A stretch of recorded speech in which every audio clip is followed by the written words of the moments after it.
सालों में तो वो आपके समझ में नहीं। सर मैंने एक देखा है सेंटेंस वाला, तो मुझे समझ। अच्छा, ठीक है, कालुष को मैं ब्रीफ में बता दूंगा, वो समझ सकते हो, लेकिन वो 45 मिनट वाला वो वाला नहीं देख समझा है ना, तो समझ में नहीं आएगा। तो वो तो देखा है आपने, आपने भी देखा है रोहित, आप समझ सर मैं सकते आज हैं। आज देखूंगा सर। आप देख लें, अब यदि आप फिर भी अटेंड करना चाहो तो यू कैन अटेंड, पर आपको क्वेश्चंस के आंसर नहीं आएंगे तो मैं I will not be able to give you the detail, क्योंकि वो आपको उसके आंसर तुरंत उसमें अपने आप ही मिल जाएंगे, है ना। तो गुंजन, आप, Subramaniam, if you want to attend you can attend, but you will not be able to understand.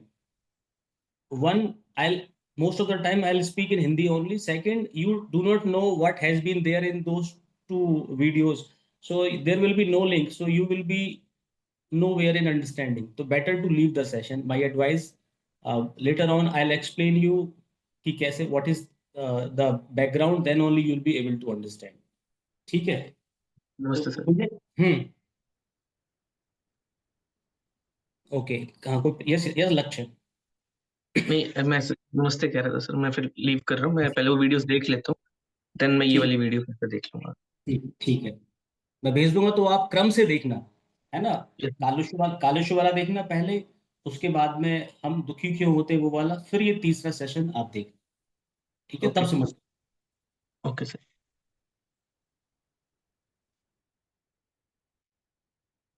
तो हमने, आई थिंक 2-3 महीने हो गए, 4 महीने पहले हमने एक सेशन में हमने डिस्कस किया था कि योग के मार्ग के विघ्न, हम योग में प्रगति करना चाहते हैं, उसमें विघ्न क्या है। तो मैंने बताया था कि उसमें 6 कालुष्य होते हैं, उन कालुष्य को हमें समझकर अपने नेचर से, अपनी पर्सनैलिटी से उनको दूर करना है, ठीक है। तो वो 6 कालुष्य कौन कौन से बताए थे। पहला है राग कालुष्य। तो स्वाति, आपके लिए मैं थोड़ा सा एक्सप्लेन मैं कर दे रहा हूँ जिससे कि आपको समझ में आ जाए, क्योंकि वो वाला वीडियो तो देख ही लिया। तो राग कालुष्य क्या है। कोई वस्तु, कोई भी व्यक्ति, वस्तु, स्थिति, परिस्थिति जो हमें अच्छी लगती जो ईश्वर से रिलेटेड नहीं है सांसारिक, अच्छी लगती है, यहाँ तक तो कोई प्रॉब्लम नहीं है। जब अच्छी लगने लगी तो आप चाहते हो कि बस ये मिलती ही रहे, इसे मेरे से कोई कम ना करे और इसे मेरे से कोई लेना, ये भावना बनी रहे, इसको राग कहते हैं। ये भाव रहने से योग में, प्रगति में विघ्न होता है। समझ में आ गया। दूसरी होती है ईर्ष्या कालुष्य। मेरे पास जो है, किसी दूसरे पर मुझसे ज्यादा, या किसी तरह से वो बेटर फॉर्म में हो, तो मेरा मन उदास हो जाता है, मुझे ये अच्छा नहीं लगता, इसे ईर्ष्या कालुष्य कहते हैं, ठीक है। तीसरा होता है द्वेष कालुष्य। द्वेष कालुष्य क्या होता है। जो मुझे अच्छा, जो मैंने राग बताया, जब मुझे अच्छा लगता है और मैं चाहती हूँ कि वो अच्छा लगता रहे, जो व्यक्ति या वस्तु या स्थिति उसको मेरे से, मेरा बनाए रखने में किसी भी तरह से जो व्यवधान उत्पन्न करता है, चाहे परिस्थिति हो कोई, या वस्तु हो, या व्यक्ति हो, या समय हो, मुझे खिन्नता होती है, मुझे वो अच्छा नहीं लगता, मैं, मेरा उसके प्रति अच्छा व्यवहार नहीं होता, उस समय आई डोंट फील गुड। तो इसे कहते हैं द्वेष, द्वेष कालुष्य। तीन समझ में आ गए, राग कालुष्य, ईर्ष्या कालुष्य और द्वेष कालुष्य। एक होता है परोपकार चिकीर्षा कालुष्य। परोपकार चिकीर्षा कालुष्य क्या होता है।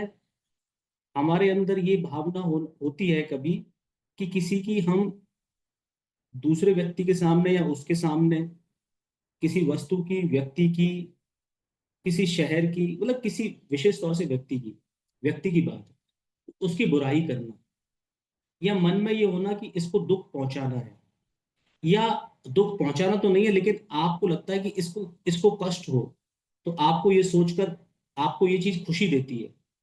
दूसरे को दुख देना या दुख किसी तरह से हो या बुराई करना, इसे कहते हैं परोपकार। परोपकार चिकीर्षा कालुष्य, ये भावना होना, ये सब योग के मार्ग में विघ्न है। एक होता है आपका असूया। असूया कालुष्य क्या? जो व्यक्ति गुणवान है, गुणवान से मतलब अच्छे हैं, सात्विक हैं, उनके अंदर अच्छी योग की अवस्था भी है, मतलब गुणवान है, लेकिन उनके अंदर भी आपको बुराई दिखना, आपको उन व्यक्तियों में आप अच्छाई ना देखकर आप गलत, आप बुराई सोचते हो उनकी, मतलब उनके बारे में सही परसेप्शन नहीं बनाना, नेगेटिव बनाना। व्यक्ति अच्छा है, अच्छी है, पर उसके बारे में फिर भी नेगेटिव परसेप्शन बनाना, इसको कहते हैं असूया कालुष्य। फिर होता है अमर्ष कालुष्य। अमर्ष कालुष्य क्या होता है?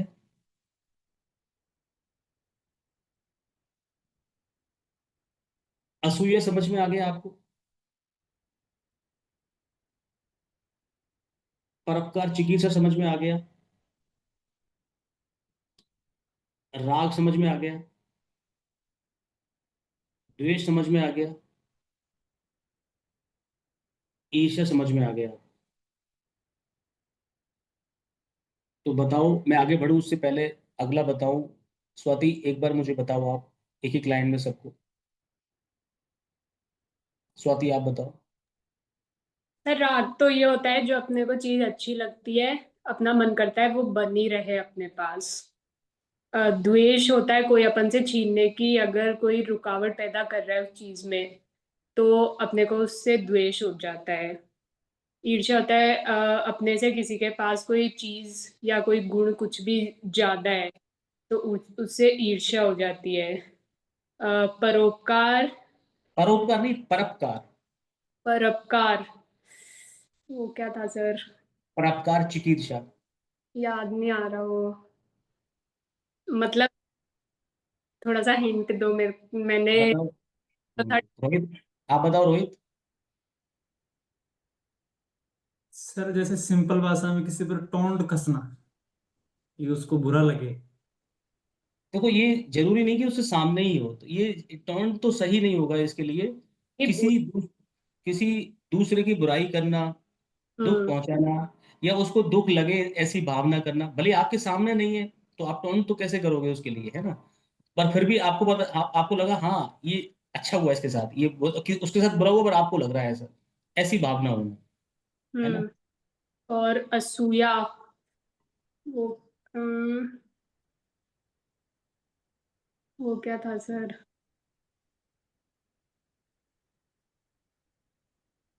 सर सुना था पर एक्चुअली इतने सारे एक साथ याद नहीं होते ना। हम्म क्या बताया रोहित, बताओ असूया। सर जैसे किसी महापुरुष है उसमें अपने को हाँ विकार नजर आ रहे हैं। उसमें गुण, किसी के मतलब गुणों में दोष ढूंढना, मतलब हाँ हाँ, गुण वो है भी। फिर भी। हम्म तो एक है मस, इसको मैं लास्ट में लेता हूँ, बाद में। पहले इसके इन सब के सॉल्यूशन बताता हूँ, तो उसमें कवर हो जाएंगे। अब आपको, आपने वो हम दुखी क्यों होते हैं ये वाला आपने समझ लिया था, मैंने जो बताया था, है ना? सेशन देख लिया था आपने, स्वाति और रोहित, आप तो आपने भी देख लिया। तो आपने देखा होगा, मैंने उसमें बताया था कि हमारे जन्म लेने का उद्देश्य क्या है, पता है आपको? मैंने बताया था क्या? एक तो मेरे पूर्व जन्म में जो मेरे प्रारब्ध हैं उनको भोगना है, इसलिए मुझे जन्म मिलता है ना? उनको भोगना है, तो हम भोग रहे हैं उनको, संसारिक भोगों को हम भोग रहे हैं, उनमें दुख सुख जो जो मिलता है उसको हम कर रहे हैं। लेकिन ये चीज तो पशुओं की भी हो जाती है, लेकिन उससे अलग क्या बताया, दूसरा क्या बताया था स्वाति उस वीडियो में? दूसरा क्या हमारा जन्म का उद्देश्य है, मनुष्य जीवन में दूसरा उद्देश्य क्या है, भगवान ने हमें क्यों मनुष्य शरीर दिया है? अ, मोक्ष की प्राप्ति के लिए। मोक्ष के लिए। मोक्ष का अर्थ क्या बताया था? कि हम ईश्वर समझ में आए। जैसे आप ईश्वर प्रणिधान करते हो आप योग में, आज्ञा चक्र पर स्थिति बनाते हो, आप वैष्णवी मुद्रा करते हो शांभवी, तो आपको जो एक आनंद का अनुभव होता है। कल जैसे आप थे क्या उसमें, हम सुबह कर रहे थे शायद वो आसन। हाँ कल आप थे ना, कल हम वो कर रहे थे, अष्टावक्र आसन कर रहे थे। तो मैं बता रहा था देखो इस आसन को मैं नहीं कर रहा, अब शिव कर रहे हैं, तो और बेटर हो रहा था। जैसे ही मैंने तो उसमें बताई थी कल, हाँ वो भी मुझे भेजना होगा, इस वीडियो को भी समझना होगा, इसको समझने के लिए थोड़ा बेटर होगा कि जो मैं बता रहा था आपको कि पहले स्थिति प्राप्त करना, उसके बाद में निमंत्रण भेजना शिव को, फिर उनसे अनुमति लेना, है ना। तो इससे समझ में आया कि आपको ये कैसे मोक्ष की अवस्था का अनुभव आपको होता है उससे, है ना। ये अनुभव किसी और पशु में नहीं होता। और उसके समझ में आने से आपको फिर इम्पोर्टेंस समझ में आने लगती है कि मेरा उद्देश्य केवल भोग तक ही नहीं था, भोग से ऊपर की चीज मोक्ष का अनुभव भी होता है। और वो कैसे होता है आपको पता है, मैं शक्ति रूप से हूँ, ये सब पता है आपको, समझ में आता है। तो अब आपको आपको ये भी समझ में बताया था मैंने 45 मिनट वाले वीडियो में कि कोई व्यक्ति आपसे जो व्यवहार कर रहा है, बताया था आपने ध्यान दिया हो उसमें। एक एक बार मैंने बताया डिस्कशन में जब पूछ रहा था पार्टिसिपेंट कोई, कि अब जैसे बॉस है आपका, आपसे कैसा व्यवहार कर रहा है।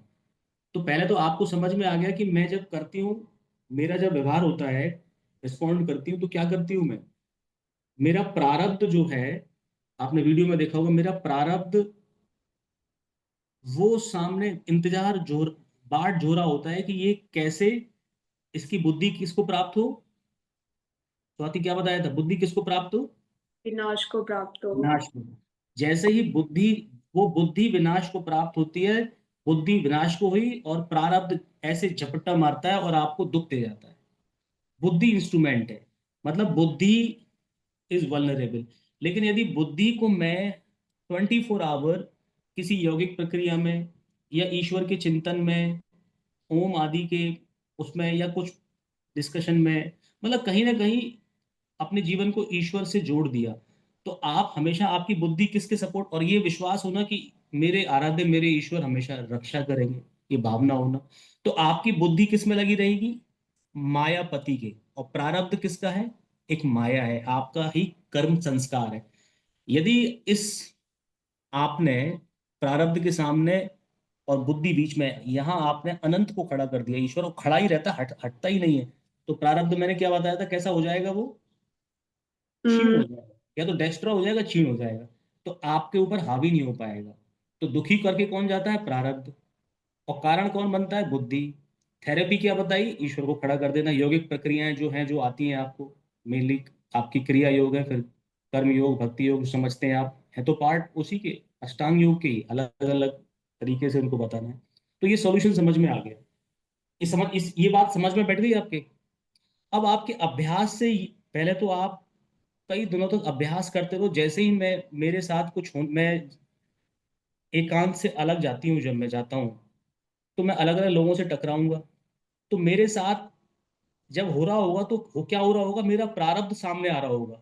और मेरी मेरी बुद्धि उस समय यदि ईश्वर चिंतन वाली नहीं है, तो संभावना है कि प्रारब्ध अपना काम करके चला जाएगा, मुझे दुखी कर जाएगा, और मैं फिर दुखी होऊंगा, पछताऊंगा, पछताऊंगी, ठीक है ना। तो अब आप खड़े करने लगे, ईश्वर के लिए खड़ा करने लगे ईश्वर को आप अपने सामने। अब अभ्यास समझ में आने लगे, ये आपको गणित समझ में आ गई, फिलोसफी समझ में आ गई। जब बार बार करोगे तो आपको पता चलने लगेगा कि गलती हो कर रही है, कहाँ हो रही है, और सॉल्यूशन क्या है, ठीक है। कुछ दिनों तक इसका अभ्यास होने के बाद अगला आपका जो स्टेप होगा, जैसे ये मेरे संग फाइट चल रही है, मैंने उस वीडियो में बताया है, इसीलिए मैंने बोला जिन्होंने वीडियो नहीं देखा हो, समझ में नहीं आ रहा हो, तो क्योंकि उसमें बैकग्राउंड समझ में नहीं आएगा तो उनको आगे की बात समझ में नहीं आएगी जो मैं बताने वाला हूँ अभी सॉल्यूशन। तो अब आपको अपने लिए समझ में आ गई, यदि मैं हूं तो मेरे सामने जो व्यक्ति मिलने आ रहे हैं, चाहे मेरा कोई वो फ्रेंड हो, साथ पढ़ने वाला हो, जॉब करने वाला हो, बिजनेस करने वाला हो, कस्टमर हो, या किसी सरकारी ऑफिसर में काम है वहां काम करने वाला अधिकारी हो, मेरी पड़ोसी हो, पड़ोसन हो, सब्जी वाला हो, फल वाला हो, दूध वाला हो, बिजली वाला हो, प्लम्बर हो, कोई भी हो, ये सारी क्रिया उसके संग भी हो रही है। अब आप, जो मेरे संग हो रही है, क्योंकि मनुष्य मनुष्य जीवन सबको मिला है, वो भोग और मोक्ष उसके साथ भी व्यवस्था है। लेकिन संभावना यह है कि उसको भोग का पता है, उसको मोक्ष वाले गणित का पता नहीं होगा उसको ज्यादातर। ऐसा जरूरी नहीं हो, लेकिन संभावना ऐसा, लेकिन आपको पता नहीं है। अब आपको एक गणित, अब आप क्या करोगे, जब वो आपके संग व्यवहार कर रहा होगा या दो लोगों को व्यवहार करते हुए देख रहे होगे आप रियल में, आप केवल दर्शक की तरह देख रहे हो, आपको समझ में आ रहा होगा कि किसका प्रारब्ध कब काम करने वाला है। और किसी व्यक्ति के बारे में यदि पता है कि वो कैसा ईश्वर चिंतन आदि योग आदि क्रियाएं उसके पास है, सॉल्यूशन थेरेपी है, तो वो कैसा, अब आपके लिए वो इंडिविजुअल अफेयर नहीं रह जाता आपके साथ उसका, आप उसको देखते हो कि इसके संस्कार हावी हैं या इसके ईश्वर हावी हैं, क्या होने वाला है। तो अब आपको अपनी स्थिति और दूसरों की स्थिति सही सही पता चलने लगती है। अब आप इससे क्या हो जाता है, आपका ये जो मैंने 6 कालुष्य बताए, इन कालुष्यों की रीजन समझ में आने लगता है आपको इस अभ्यास के साथ, समझ में आने कि इसका कोई ना कोई प्रारब्ध कैसे हावी हो रहा है। और ये अपने कहते हैं ना, अरे भाई अपने क्रोध पर नियंत्रण, अरे कुछ तो बुद्धि से काम लो, विवेक से, कहते रहते हैं ना, ऐसा कहते रहते हैं। लेकिन क्योंकि ये घटित किसके साथ हो रहा है, दूसरे के साथ, और तीसरे के साथ बात चल रही है, आप देख रहे हो, आप उसे समझाते हो, ऐसा होता है ना कई बार, अरे तुम समझ, और आपको आपको लगता है कि बेवकूफ है, समझ क्यों नहीं रहा है, ये क्यों बेवकूफी कर रहा है, कहते हैं ना कई बार, क्यों, क्योंकि प्रारब्ध इस समय किसका निकल कर आया है, बुद्धि विनाश किसको किसकी प्राप्त हुई है, उसकी। आपका तो प्रारब्ध अभी आया ही नहीं है वो वाला, आपकी बुद्धि तो अभी बनी हुई है। तो इसलिए आपको आपको समझ में आती है, लेकिन उसको उस समय बात समझ में नहीं आती, क्योंकि इसलिए बुद्धि विनाश के साथ उसका विवेक खत्म हो चुका होता है। लेकिन अभी उस इस स्कूल का, इस थॉट का, इस स्कूल का विद्यार्थी भी नहीं है, उसे किसी ने बताया, अब आपके समझ में आ गया, तो आप अपनी स्थिति और सामने वाले की स्थिति को समझने लगते हो। अब आपका व्यवहार विवेकपूर्ण होने लगता है, क्योंकि आप अंदर के गेम को समझ गए हो, सॉफ्टवेयर को समझ गए हो आप। अब इसका सॉल्यूशन समझिए आप, इसका सॉल्यूशन क्या है, ये तो आपको पूरा खेल समझ में आ गया ना स्वाति, यस सर। समझ गया ना। गुंजन आपको भी थोड़ा थोड़ा समझ में आ रहा होगा, बाद में सारे वीडियो आप देख लेना है ना। अब इसका सॉल्यूशन क्या है, समाधि पाद में महर्षि पतंजलि जो है बताते हैं इसका सॉल्यूशन, 33वां सूत्र है, उसे वो कहते हैं मैत्री करुणा मुदिता पुण्य अपुण्या नाम,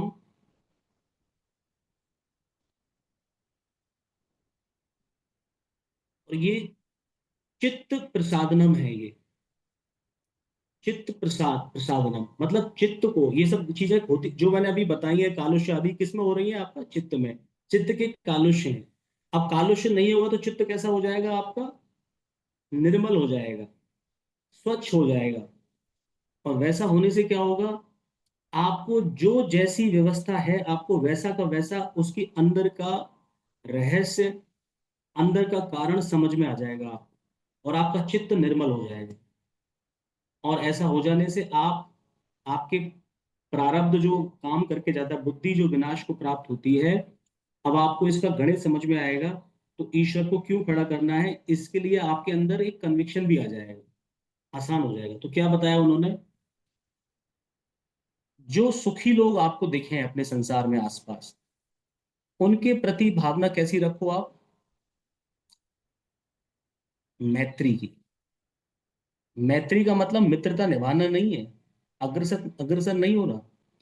सुखी व्यक्ति को देखो तो जैसे मित्र होता है, मित्र भाई आपका कोई अच्छा मित्र है, मतलब मित्र का मतलब यहाँ पर कोई केवल कहने को दोस्त है लेकिन आप उससे अंदर ही अंदर ईर्ष्या करते हो, वो नहीं। मित्र का मतलब यहाँ मित्र, योग में जिन शब्दों को यूज लिया जाता है उसका मतलब उसका शुद्ध अर्थ होता है। जैसे मैंने बताया कि हमें शक्ति रूप से आराधना करनी है शिव की, है ना, तो क्या किस भगवान की आराधना किस रूप से बेस्ट होती है, किस भाव से होती है, कांता भाव से, मैंने बताया। तो कांता मतलब पत्नी भाव, पत्नी भाव कौन सा, किस तरह की पत्नी, बिल्कुल पतिव्रत है, इसे शुद्ध भाव से अर्थ है यहाँ पर, जैसे अनसुईया। तो इसी तरह से जब यहाँ बोला जा रहा है मैत्री मतलब मित्रता वाला भाव, इसमें कोई मैल नहीं है, अंदर कोई छुपाव नहीं है, वैसा भाव। अब ये क्या हुआ, ये क्यों है, देखो सूत्र का अर्थ समझिए। यदि व्यक्ति सुखी है तो आपको समझ में आ रहा होगा वो सुखी क्यों होगा। अब सुखी होने का एक कारण हो सकता है, अच्छा मैं इसको पहले चारों को बता देता हूँ फिर आपको समझ में आएगा। दुखी व्यक्ति के प्रति कैसी भावना होनी चाहिए आपकी, करुणा की। जो पुण्यशाली हो उसके प्रति कैसी भावना होनी चाहिए, मुदिता, प्रसन्नता की भावना। जो पुण्यशाली, पुण्य वाले लोग हों, अच्छा काम करने वाले पुण्यशाली, उनके प्रति आपकी भावना मुदिता की, प्रसन्नता की। और जो अपुण्य पापी, पाप करने वाले काम हो, वो काम करते हैं वो लोग, उनके प्रति भावना कैसी होनी चाहिए आपकी? योगी को उलझना नहीं है, उपेक्षा, इग्नोर देम। क्योंकि मुझे अपनी साधन में आगे बढ़ना है, मुझे अपने अटकना नहीं है, प्रारब्ध संस्कारों को और उद्वेलित नहीं करना। अब आप समझिए, इन चारों को समझ में आ गया। अब कोई व्यक्ति सुखी है, सुखी का मतलब क्या है? ऐसा होता है, एक सुखी होता है व्यक्ति जो पुण्य पुण्य वाले काम, अच्छे काम करता है और सुखी दिख रहा है आपको उसके भौतिक जीवन में, सांसारिक जीवन में। तो अब आपको समझ में आ गया इसका। यदि कोई व्यक्ति सुखी है तो या तो इसलिए आपको दिख रहा होगा कि इसके काम अच्छे हैं वर्तमान में भी, इसलिए ये सुखी है। सुखी से मतलब उसके बाद सांसारिक सुख सुविधाएं, सफलताएं, यश, प्रसिद्धि, जो कुछ भी आपको लगता है वो अच्छी हैं। चाहे आपका फ्रेंड हो या कोई भी हो, पड़ोसी हो, आपका साथ काम करने वाला हो, समझ रहे हो स्वाति, रोहित, समझ रहे हो ना आप? तो आप समझ जाओ कि वो आपको समझ में आ रहा होगा भाई ये तो अच्छे काम करता है इसलिए सुखी है, बात समझ में आ रही है। कई बार लगता होगा ये इतना सुखी है ना, इसको डिजर्व नहीं करता। कई बार ये मन में आता है ना, ये डिजर्व तो नहीं करता। तो क्या होगा आपको पता है, इसका जो कर्म संस्कार है, प्रारब्ध है, इसका पूर्व जन्म का या इसी जन्म में पहले का इसने अच्छा किया हुआ है, पुण्य के काम किए हुए हैं या अच्छा किया हुआ है, तो वो अभी इसका बंडल बना हुआ है। इसलिए यदि अभी इतना एफर्ट नहीं है फिर भी उसको मिल रहा है, तो इसका मतलब इसको इस सुख किसकी वजह से मिल रहा है? इसके प्रारब्ध की। प्रारब्ध किसने क्रिएट किया? उसी ने। तो मेहनत इसी की हुई ना, आज नहीं करी है लेकिन पुरानी इसी की है। समझ में आ गया? तो आपको तुरंत कैसा हो जाएगा उसके प्रति, जो एक मन में जो उसके प्रति आपकी ईर्ष्या की भावना कम हो जाएगी, नहीं हो जाएगी बताओ? हो जाएगी ना अपने आप। भाई इसने, जब जब आपको पता चलता है कि अगले ने मेहनत की है तो आपका उसके प्रति ईर्ष्या का भाव स्वतः ही चला जाता है। तो प्रारब्ध की स्थिति पता है, समझ में आ गया आप?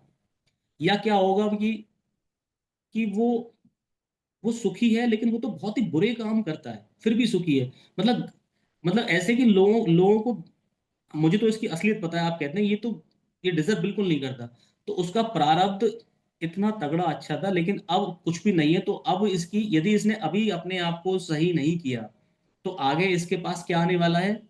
आपको तुरंत दिख जाएगा, इसके पास आगे दुख आने वाला है। दिख जाएगा आपको, क्योंकि पुराने कर्म संस्कार का एक लिमिट ही होती है, किसी भी चीज की देखो एक्सपायरी डेट होती है। यदि उसको दोबारा से उसको क्रिएट नहीं किया जा रहा तो क्या होगा? वो खत्म होगा, स्टॉप नहीं होगा। तो अब बताओ, आप सुखी व्यक्ति के प्रति यदि वो अच्छा है तो अब एक ही व्यक्ति में सुखी है तो मैत्री की भावना हो रही है। अब वो आज अच्छा नहीं कर रहा है, बहुत खराब कर रहा है पुराना, तो आपको लगेगा ना कि अब आगे इसके साथ दुख, मुझे नहीं मालूम कब आएगा, लेकिन यदि इसने सही नहीं किया तो अब इसको पुराना स्टॉक खत्म होगा और इसके बाद दुख आ सकता है। तो आपको लगेगा कि ये बेचारा समझ ही नहीं पा रहा है, ये सोच रहा है कि ऐसे ही करना, कुछ भी करो, मेरा तो अच्छा होता है, मेरा तो लक बढ़िया चल रहा है, कहते हैं ना लेकिन लक अच्छा है मेरा, तो ऐसे ऐसे कर देता है। लेकिन आपको असलियत पता है हमारे कभी भी किसी भी वेदों में, उपनिषदों में ये भाग्य शब्द का उपयोग नहीं हुआ है कभी भी। हमारे यहाँ प्रारब्ध या कर्म संस्कार को बोला गया है। प्रारब्ध और भाग्य सुनने में अंतर क्यों लगता है? भाग्य लगता है कि बस पासा फेंका ऐसे ही आ गया, मतलब इसके पीछे आपका कोई एफर्ट नहीं है। लेकिन प्रारब्ध में आपका ही इस जन्म का या पूर्व जन्मों का आपका ही कर्म होता है, मतलब नो बडी एल्स कॉन्ट्रीब्यूटेड, आपका ही भाग है। समझ में आ गया? तो भाग्य नामक की कोई वस्तु होती नहीं है, प्रारब्ध होता है और वो आपका ही क्रिएट होता है, अच्छा बुरा जो भी है। तो अब बताओ उसके प्रति आपकी भावना या तो मैत्री की होगी या आपकी कैसी होगी, या आगे ये इसका स्टॉक खत्म हो रहा तो आपको करुणा की भावना होगी। तुरंत चित्त निर्मल हो जाएगा ना? यस या नो? हो जाएगा। Yes sir. अब दूसरा क्या है? दुखी व्यक्ति को देखो आप, जो दुखी है बहुत, वो दुखी है और काम भी ऐसे ही कर रहा है, तो आपको पता है कि भाई ये तो इसके आज भी कर्म बेकार है इसलिए दुखी है, तो आपको उसके प्रति क्या क्या भावना है? आपको दुखी व्यक्ति है, दुख है तो ठीक है भाई, आप तो आपकी, जो मैंने बताया था, जो पापशाली है उनके प्रति भावना कैसी होती है उसकी? आपकी उपेक्षा की। तो उपेक्षा की भावना, ये कर रहा है, ऐसा बोल रहा है, ठीक है, खत्म।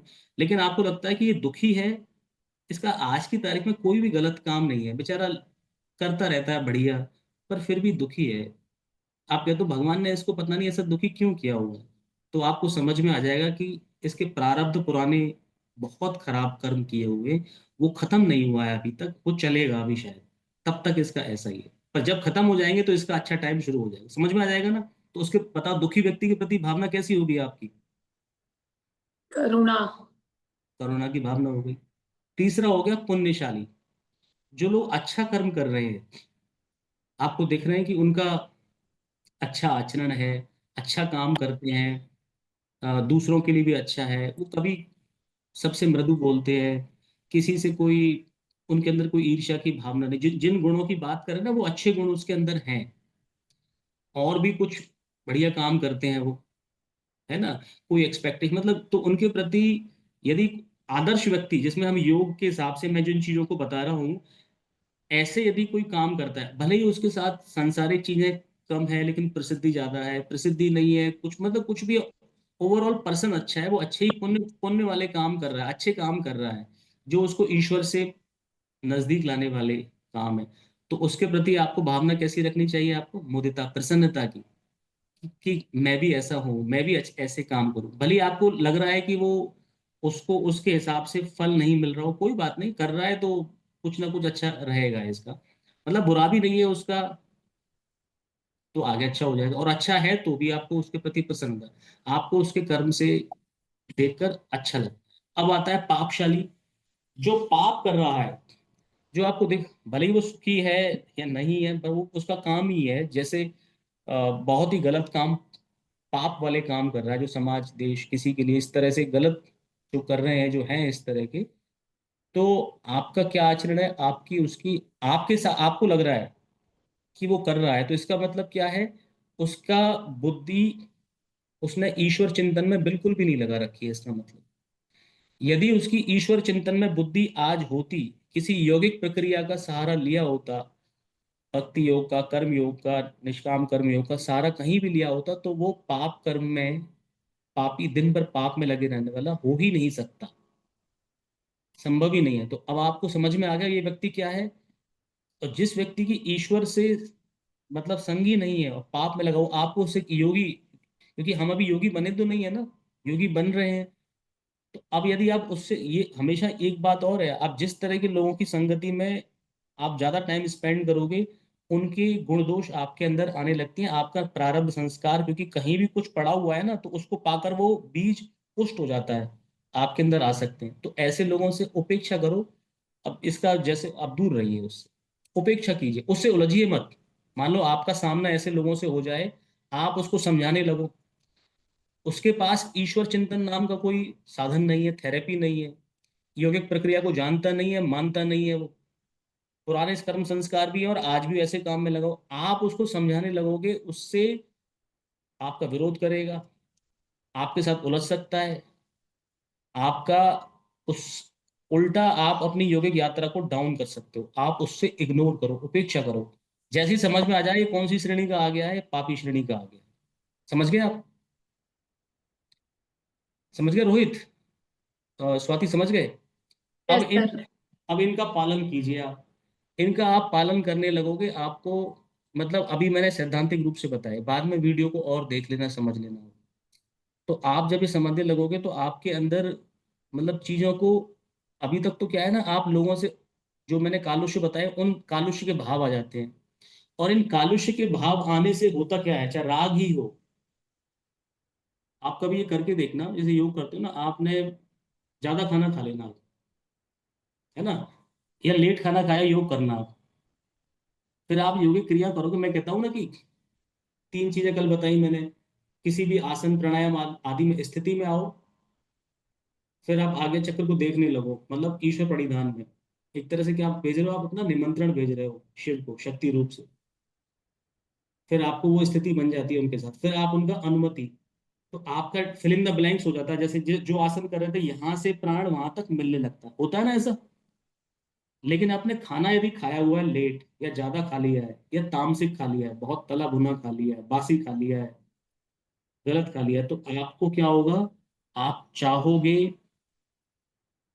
आपकी पहली बात तो उस योग के अभ्यास में पूरी स्थिति नहीं बन रही होगी, आप निमंत्रण भेजोगे, निमंत्रण जाएगा ही नहीं, आपकी इच्छा ही नहीं करेगी, मतलब निमंत्रण भेजने के लिए आपके पास क्या होना चाहिए, आप भगवान को भोग लगाते हो, निमंत्रण भेजते हो, भगवान के पास जाते हो, कुछ भोग लेके जाते हो ना, भोग लेके जाते हो आप, कुछ कुछ तो लगाते हो भोग, आपके पास शक्ति रूप से भोग क्या है, आपका जो प्राण है यहाँ से यहाँ तक का, वो इजीली जा सके, उस प्राण को तो आपने उससे दूसरी चीज खरीद ली है, उस भोग, आप जो भोग के पैसे थे आपने उससे तो खरीद लिया, आपने दूसरा क्या काम लगा दिया, अपान प्राण को एक्टिव कर दिया, भोजन पचाने में लगा हुआ है। अब प्राण है ही नहीं आपको भेजने के लिए, निमंत्रण ही नहीं जाएगा, निमंत्रण नहीं जाएगा, वहां से अनुमति नहीं आएगी, योग की क्रिया ही नहीं होगी, आपका शिव से मिलन ही नहीं होगा।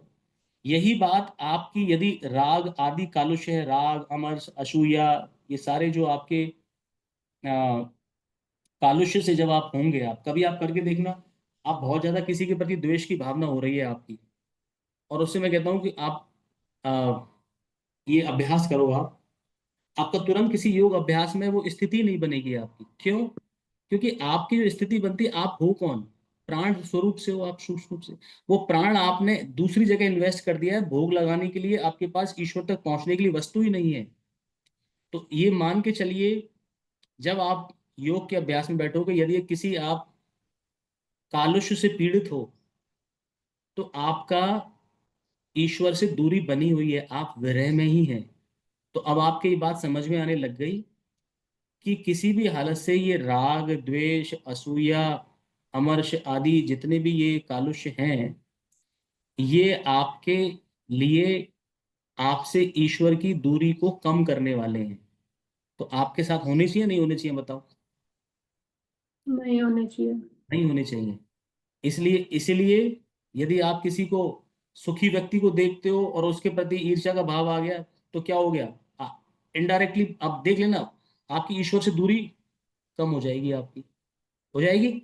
इसी तरह से आपने, जो दुखी है उसके प्रति आपने हंसी उड़ाई, करुणा का भाव नहीं आया, क्योंकि आपको पता ही नहीं है, आप भूल गए ये स्थिति क्या है, संस्कार वाली कर्म, तो आप उसकी हंसी उड़ाने लग जाओगे।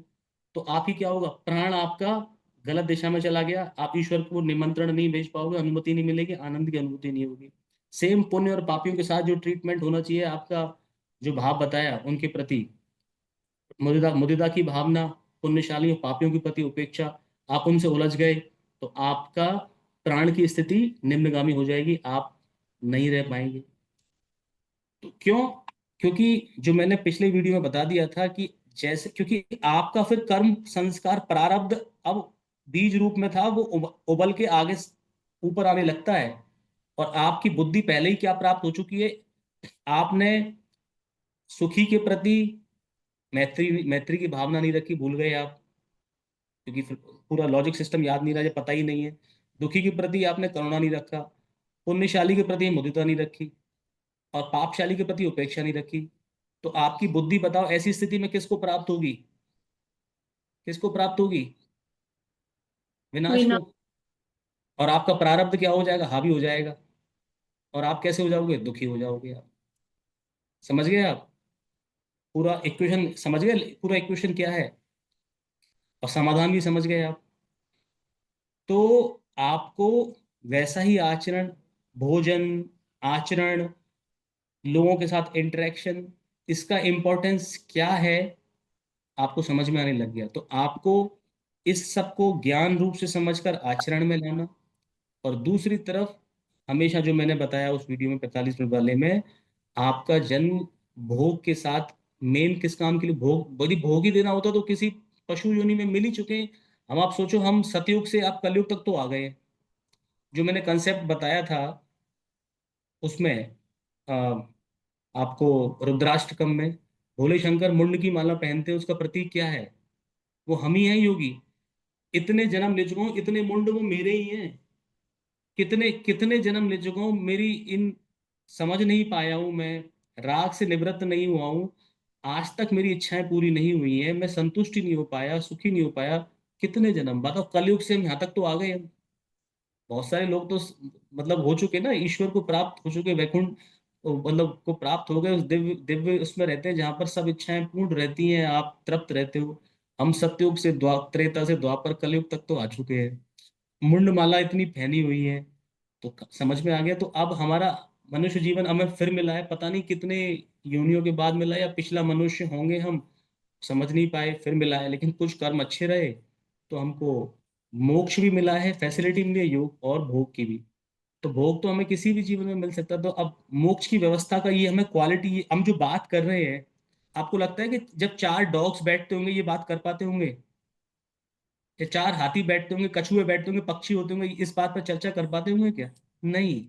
उनका ये होता सर है कि ये खाना है, पीना है, सोना है और अपना आगे बढ़ानी है जनरेशन, बस इसके अलावा कुछ नहीं जानते। ये स्वाति।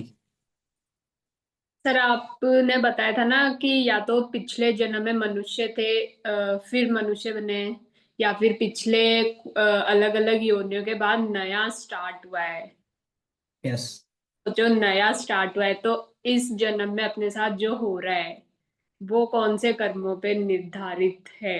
यदि यदि ऐसा है तो आपका मतलब फ्रेश है बिल्कुल, आपका कोई प्रारब्ध संस्कार तो है ही नहीं। ऐसे व्यक्ति भी लोग होते हैं भाई, वो कई योनियों को करके आ चुके हैं। मनुष्य के अलावा पशु पक्षी की योनि कंप्लीट हो गई थी, अब उनका एक साइकिल पूरा हो चुका है। Now they have given an opportunity, okay अब आप स्टार्ट कीजिए। तो अब उनके पास नया है, तो वो यदि नया है तो भोग और मोक्ष दोनों उनके लिए। भोग क्या है, सब चीजें नई होंगी और मोक्ष भी होगा। तो उस व्यक्ति की उसकी संभावना किस तरफ जाती है, अब उसको विवेक व्यक्ति के उसके स्वयं पर निर्भर करेगा। क्योंकि जब हमको जन्म दिया जाता है, मैं देखो आप और मैं है कौन, है तो उस ईश्वर का अंश ही। ये शरीर भी उसी का अंश है। लेकिन ईश्वर क्या करता है, एक अहंकार देता है। अहंकार यहाँ घमंड वाला नहीं है, मतलब एक पर्सनल आइडेंटिटी, मेरी पर्सनल आइडेंटिटी। मैं चाहूँ तो अपने आप को भोग में ही कर सकता हूँ, मैं यदि फ्रेश हूँ, मेरा पुराना संस्कार नहीं है तो नया, चाहो तो मोक्ष की स्थिति बना सकता हूँ, आगे बढ़ सकता हूँ मैं, मतलब और प्योर होता जाऊं अगले जन्मों में मनुष्य रूप में ही। या जो हम कहते हैं कि भगवान के बैकुंठ धाम में रहे, वहां पर कर्म ये जन्म मरण के बंधन से मुक्त होकर वहीं पर रहते हैं, शुद्ध आत्माएं रहती हैं। या हम पूरी तरह से हम उस परमात्मा में लीन हो जाते हैं। वो और भी उसकी दिव्य अवस्थाएं होती हैं। जैसे ये पृथ्वी पर जीवन होता है हमारे अ, वेद और उपनिषद के अनुसार, वेदांत के अनुसार और भी अच्छा जीवन होता है वहां पर। ये दुख सुख का ड्युअलिटी नहीं होती। तो जैसी जिसकी प्रोग्रेस होती है वो उस तरह का जीवन प्राप्त कर सकता है। तो वो अब उसके सामने दोनों अवस्थाएं हैं। वो चाहे तो भोग में अपने आप को एक नया संस्कार बना सकता है, पुराना भी। अभी क्या लगता है जो मैंने उस वीडियो में बताया, पुराना कर्म संस्कार रहता है तो क्या वो दोबारा और अपना खराब नहीं बनाता होगा, प्रारब्ध बना सकता है। क्या अच्छा नहीं बना सकता, अच्छा भी बना सकता है। मतलब सुख भोग बढ़ाने वाला और भोग कम करने वाला दोनों तरह के हो सकते हैं। देखिए, जो प्रारब्ध बहुत मतलब डीप होता है, पुराना होता है, बहुत हावी, वो पड़ा रहता है अनकॉन्शियस माइंड में। एक होता है आपका सबकॉन्शियस माइंड में। और एक नया नया क्रिएट हो रहा है, नया चल रहा है, या भोगने में आ रहा है, या नया क्रिएट हो रहा है, वो कहाँ होता है, आपके कॉन्शियस माइंड में जो अभी चल रहा है। तो अभी जो चल रहा है उसमें नया भी क्रिएट हो सकता है, और जो पुराना है वो भोगने में आ रहा है वो भी हो सकता है। तो लेकिन यदि व्यक्ति समझ ले कि मुझे ईश्वर चिंतन में रहना है, देखो अभी आप देखो ये इसमें कोई कल्पनाएं या कहानी की बात तो है ही नहीं, आप स्वयं अनुभव करते हो। आप ये आज्ञा चक्र पर आते हो, अभी अभी लाते हैं स्थिति, कैसा लगता है, अच्छा लगता है हमें। तो आप जब ईश्वर चिंतन में आप जाते हो, आप करके देखना। जब आप पेट खाली, मतलब आपका सही है, आपने संतुलित भोजन आदि किए हुए हैं, पेट साफ है, मन में कोई कालुष्य नहीं है, अब आप योग अभ्यास कर रहे हो, बड़ा अच्छा मन लगेगा आपका, आनंद आ रहा होगा। शांभवी मुद्रा बने, अब आप पेट भरा हुआ होगा बहुत ज्यादा, आप करते रहो, कपाल भाती कर रहे हो, होगी नहीं आपकी, वो प्राण पहुंचेगा ही नहीं। आप आपका मन यदि किसी तरह से अभी आप मिलकर आए हो किसी से, आपको लगता है ना इसे मिल के आया हूँ, मतलब मुझे बहुत बहुत बुरा लग रहा है, जो आपका जो कालुष्य मैंने बताया था, परोपकार चिकीर्षा वाला आपका बना हुआ है अभी, आप देखो आपका सुख तो आनंद तो जा चुका होगा, आपकी ईश्वर में स्थिति नहीं बनेगी। भाई मेरे पास ईश्वर को देने के लिए है क्या, मेरा प्राण, मतलब यदि ये बैकग्राउंड, मतलब आप यदि उसके रूट में जाओ ना, आपके पास प्राण है, आपके पास प्राण है। उसी प्राण को आप चाहो तो ईर्ष्या में लगा दो, राग में लगा दो, चाहे वो भोजन हो, व्यक्ति हो, चाहे उसको आप द्वेष में लगा दो, अमर्ष में लगा दो, असूया में लगा दो, कहीं भी लगा दो आप। यदि वहां लगा दिया, मतलब आपने किसी चीज को, एक शरीर के हमें निर्वाह के अतिरिक्त आपने प्राण को ज्यादा कहीं भी लगा दिया, मतलब आप अभी जो मैं बात कर रहा हूँ इसमें मेरा प्राण इन्वेस्ट हो रहा है नहीं हो रहा, हो रहा है। मैं आपसे देखो ईश्वर चिंतन का बात कर रहा हूँ।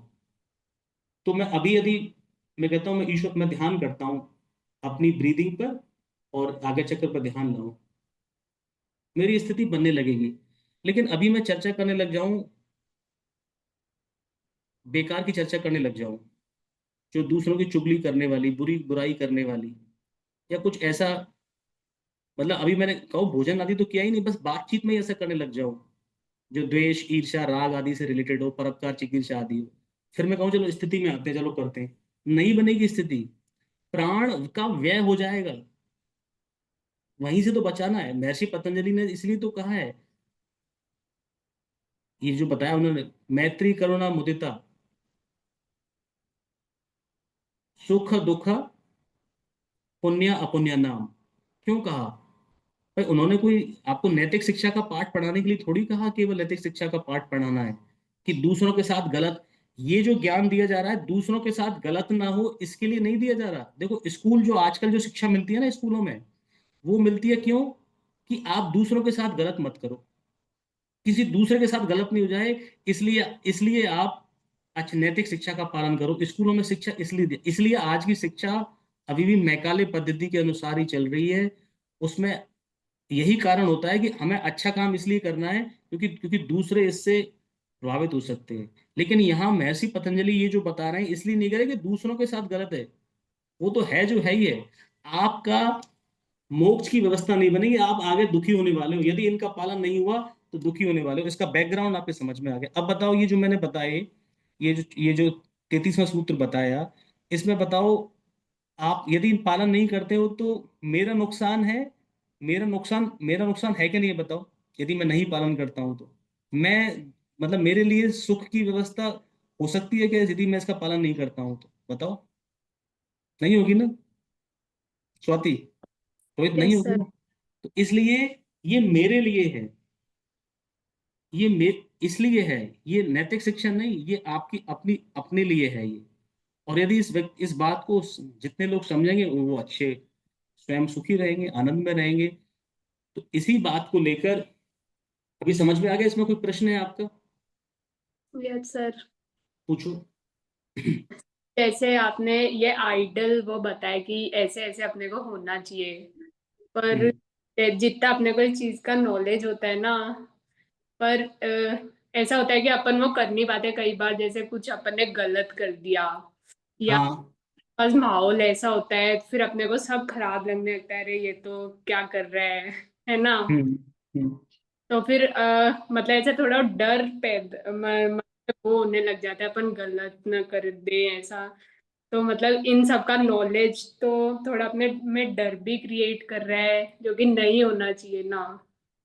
हम्म। तो इसका इसका सोल्यूशन क्या है? थे तो अपने को कुछ पता नहीं है कि ठीक है क्या होगा, गलत कर दिया तो कर दिया, है ना। आप गलत कर रहे हैं तो जैसा आपने बताया कि आगे जाके ऐसा होगा, ये होगा, वो होगा, तो गलती से भी कुछ गलत हो जाता है, तो ऐसे है कि अ, तो थॉट आता है कि गलत होगा, है ना? अब हाँ। देखो है, ये हमें मिला है भोग और मोक्ष के लिए, मतलब यहाँ पर ट्रायल एरर चलता रहेगा। भाई हम्म। मनुष्य, आपसे गलती होंगी लेकिन सुधार भी होंगे, चलता रहेगा। तो इसके लिए सबसे बड़ा, जब अष्टांग योग में बताया है महर्षि पतंजलि ने, 5 यम, 5 नियम, फिर आसन, प्राणायाम, प्रत्याहार, धारणा, ध्यान, समाधि। मैं जैसे जैसे मुझे लगता है ना आप लोगों की प्रगति है कहीं जो जिसकी आवश्यकता उस मैं चीज को बता देता हूँ। अब कई बार वो रिकॉर्ड नहीं हो पाती तो मेरे पास जिस सेशन में बताया वहां नहीं हुई, एक अलग बात है, पर कोशिश करूंगा कि वो अवेलेबल रहे, रिकॉर्ड कर लूँ जैसे आज का सेशन में कर रहा हूँ। तो ये बताते हैं कि जितने भी पूरे अंग हैं आपके अष्टांग योग में, धारणा ध्यान समाधि तक जो अवस्था है जिसमें सिद्धियां आदि तक प्राप्त होती हैं, आप फील करते हो थोड़ी थोड़ी, तो साधक को शुरू में खुद अनुभव में आने लगती है। जो नियम है, 5 यम है, सत्य, अहिंसा, आस्तेय, अपरिग्रह, ब्रह्मचर्य। नियम होते हैं तप, स्वाध्याय, शौच, संतोष, तप, स्वाध्याय, ईश्वर प्रणिधान। जो ईश्वर प्रणिधान जो मैंने आपको बताया है ना, ये एक योगिक प्रोसेस का बताया मैंने, ईश्वर प्रणिधान, आज्ञा चक्र या या यहाँ पर शांभवी मुद्रा, वैष्णवी मुद्रा, आपको समझ में आ ही गया, उसको अनुभव कर लिया। अब आपको जिस चीज का प्रैक्टिकली मालूम हो जाता है, अनुभव कर लेते हो, आप उसको स्वीकार कर लेते हो, ये मेरे मतलब की है, सही चीज है। तो आगे से गलती होने की तो पहली बात तो स्वाति ये होगी, आपको सिस्टम समझ में आने से ये नहीं आता समझ में, तो उसके तुलना में गलतियां कम होंगी, ये निश्चित मान के चलो आपसे, ठीक है ना। तो निश्चित कम होंगी, तो इसका मतलब आप पहले से बेटर स्थिति में रहोगे आप। जब तक हमें पता ही नहीं होता है तो हमें लगता है कि हम सही है, जब पता हो जाता है तो हमें ऐसा लगता है हम तो पहले से ज्यादा गलती कर रहे हैं। कि वास्तविकता तो ये होती है कि हमें अपनी छोटी से छोटी गलती का आभास हो रहा होता है, पता हो रहा होता है, तो हम एक्चुअली तो बेटर हो रहे होते हैं, लेकिन हम इतने सूक्ष्म हो चुके होते हैं कि हमें लगता है कि शायद मैं पहले ज्यादा अच्छा था, अब मैं खराब हूं। कई बार कभी कभी ऐसी, ये भी योग की अवस्थाएं होती, बताऊंगा मैं आपको। आ, चित्त के 9 अंतराय होते हैं, भ्रांति, दर्शन, अविरति, आलब्ध, भूमिकत्व आदि, बताऊंगा उनको कभी, जैसे आज मैंने 33वां सूत्र बताया है। तो वो स्थिति आपकी बेटर हो रही होती है, लेकिन आप इतने सूक्ष्म हो चुके, जैसे होता है ना कई बार आपको, जैसे केमिस्ट्री कुछ सब्जेक्ट पढ़ रहे हो आप, तो जब तक नहीं पढ़ रहे थे ठीक है, जब आप जितना डीप उतरते हो आपको लगता है कि अरे मुझको तो ये भी नहीं आता। और जिसको बिल्कुल नहीं आता ना, वो एग्जाम से पहले बड़ा वो मस्त होके घूमता रहता है, उसे कोई चिंता नहीं, क्योंकि उसने अंदर डीप में घुसा ही नहीं, तो उसलिए पता ही नहीं है। और जिसने ज्यादा पढ़ा होता है वो कहता है वो कैसी तैयारी चल रही है, अरे मुझे तो कुछ भी नहीं आता, मैं पता नहीं क्या हो गया, पता नहीं। जबकि उसकी ये है कि वो 80% आता है, 20% पर ही वो दुखी हो रहा है। उसको तो 20% ही आता है, लेकिन उसे चिंता नहीं, वो खुश घूम रहा है। मार्क्स भी ऐसे आएंगे, सफलता भी ऐसी मिलेगी, लेकिन उसकी अपने से एक्सपेक्टेशन ही ऐसी है। लेकिन आप क्योंकि 80% अच्छी स्थिति में आ चुके हो, तो आपकी एक्सपेक्टेशन 20% को भी हटाने की है। Getting my point. तो आप बेटर स्थिति में हो। लेकिन आपको कभी भी कितनी भी चीजें योग की आपने अनुष्ठान की, ये सब चीजें समझ गए आप, करुणा आदि, मैत्री, करुणा समझ रहे हो, सबसे इंपॉर्टेंट चीज जो मैंने शुरू में उस वीडियो में भी बता दी है आपको, आपको प्रारब्ध को, बुद्धि से विनाश से बचने के लिए क्या करना होगा, क्या उपाय बताया मैंने आपको। ईश्वर प्रणिधान, योग की क्रियाओं को, प्रोसेस को सही तरीके से समझना, ईश्वर का चिंतन मनन करते रहना किसी न किसी रूप से, कभी कोई पुस्तक देख ली, कभी कुछ किया, मतलब आपके जीवन में ईश्वर माइनस ना हो कभी भी, 24 घंटे आपका चिंतन उनके बारे में बना रहे, और ये विश्वास, क्योंकि मैं इस मार्ग पर चल रहा हूं, मेरे ईश्वर मेरी रक्षा करेंगे। और जब आप अपने इस सुधार में लगे हुए हो ना, तो आप ये इस बात को विश्वास रखिए कि ईश्वर आपके साथ जुड़े हुए हैं, आपकी रक्षा करेंगे। त्रुटियां जो हो जाती हैं वो सब देखते हैं, वो आपको क्षमा भी कर देते हैं, क्योंकि मालूम है ये विद्यार्थी है। आप खुद ही देख लो, क्लास में एक विद्यार्थी होता है, वो अपने सुधार में लगा हुआ है, उससे गलती होती है। एक लगा हुआ ही नहीं है, वो तो बिल्कुल उद्दंडी है। बताओ एक अध्यापक की किसके प्रति करुणा ज्यादा होती है। वो उसकी गलती को क्षमा भी कर देता है ना, कि वो करा हुआ है कि कितना, इतना क्यों सोचते हो, इतना सेंसिटिव रहता है वो, सर ये ऐसा गलत तो नहीं हो जाएगा, मैंने किया ये ठीक है क्या, वो कहता उसको वो मन से एक्स्ट्रा फेवर देता है। ऐसा ही ईश्वर की भावना होती है, वो अपने अच्छे बच्चों के प्रति उसकी भावना, लेकिन वो कब होगी, जब आपका ईश्वर के प्रति श्रद्धा और समर्पण होनी चाहिए, उनके चिंतन में लगे रहते हो आप, उनके उनको छोड़ते नहीं हो। उसको पता है कि देखो प्रारब्ध जो होता है ना, बहुत बलशाली होता है। कई बार प्रबल प्रारब्ध होता है कि आपकी अनंत ईश्वर को खड़ा किया, फिर भी वो फल देने वाला होता है। लेकिन आपने क्योंकि अनंत ईश्वर को खड़ा किया हुआ है, तो उसकी मैग्नीट्यूड मैंने जो बताया था वो कम हो जाता है, इतना असर नहीं करेगा।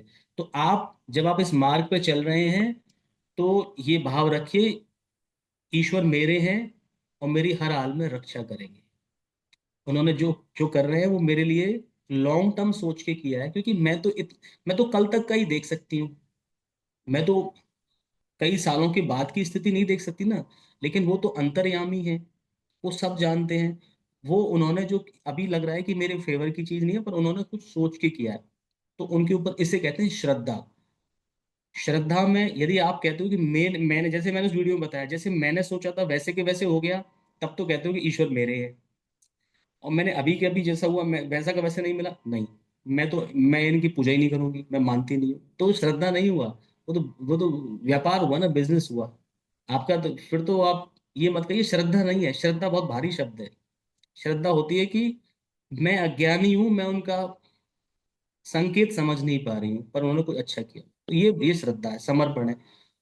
तो उसको पुष्ट बनाने के लिए प्रयास करते रहिए, ठीक है ना। तो ईश्वर प्रणिधान, उन्होंने कहते हैं वो, कि आप जो है योग के सारे अंगों का अनुष्ठान यदि कोई कर रहा है अच्छे से, लेकिन उसका ईश्वर प्रणिधान नहीं है, ईश्वर में श्रद्धा समर्पण नहीं है, उसकी विश्वास नहीं है, तो उसको योग में जो सिद्धि जो मिलेगी ना, योग में परिणाम, वो उसका लंबा होगा, उसकी यात्रा थोड़ी लंबी होगी।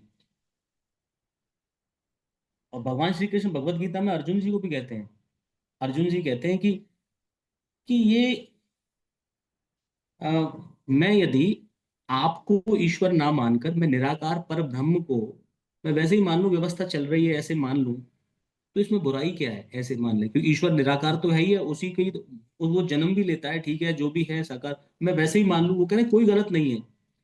लेकिन इस मार्ग में कठिनाइयां, खुद से फाइट मतलब करना, ये बहुत ज्यादा होगा, ये कष्टप्रद होगा और लंबी यात्रा होगी। जब तुम्हारे पास शॉर्टकट सॉल्यूशन है और जिसमें कोई तकलीफ भी नहीं होगी, तो फिर लंबी दूरी को क्यों करना? समझ रहे हैं आप?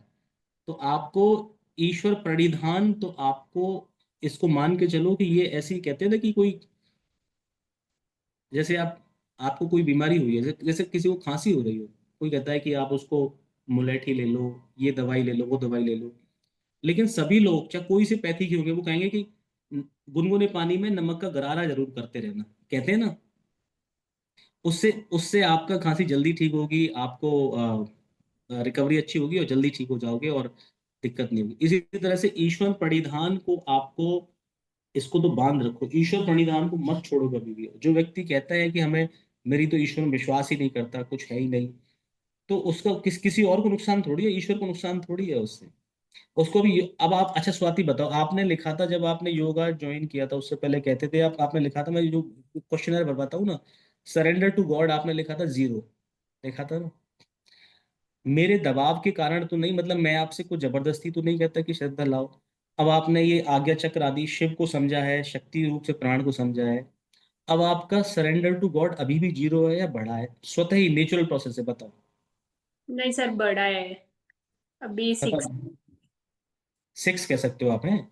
अब आपको ये 6 यदि बढ़ा है, तो बढ़ने के पीछे कारण आपका स्वयं का मतलब समझना और अनुभव करने के बेसिस पर है, या मान लो कह रहे हैं नहीं तो भाई मानना ही पड़ेगा, मतलब आपको किसी बहस से आप मान रहे हैं, या मान लो बड़े हैं कह रहे हैं इसलिए बात को मान लो, या आपने इसको समझा और अनुभव किया है तब तब आप मान रहे हो? बताओ।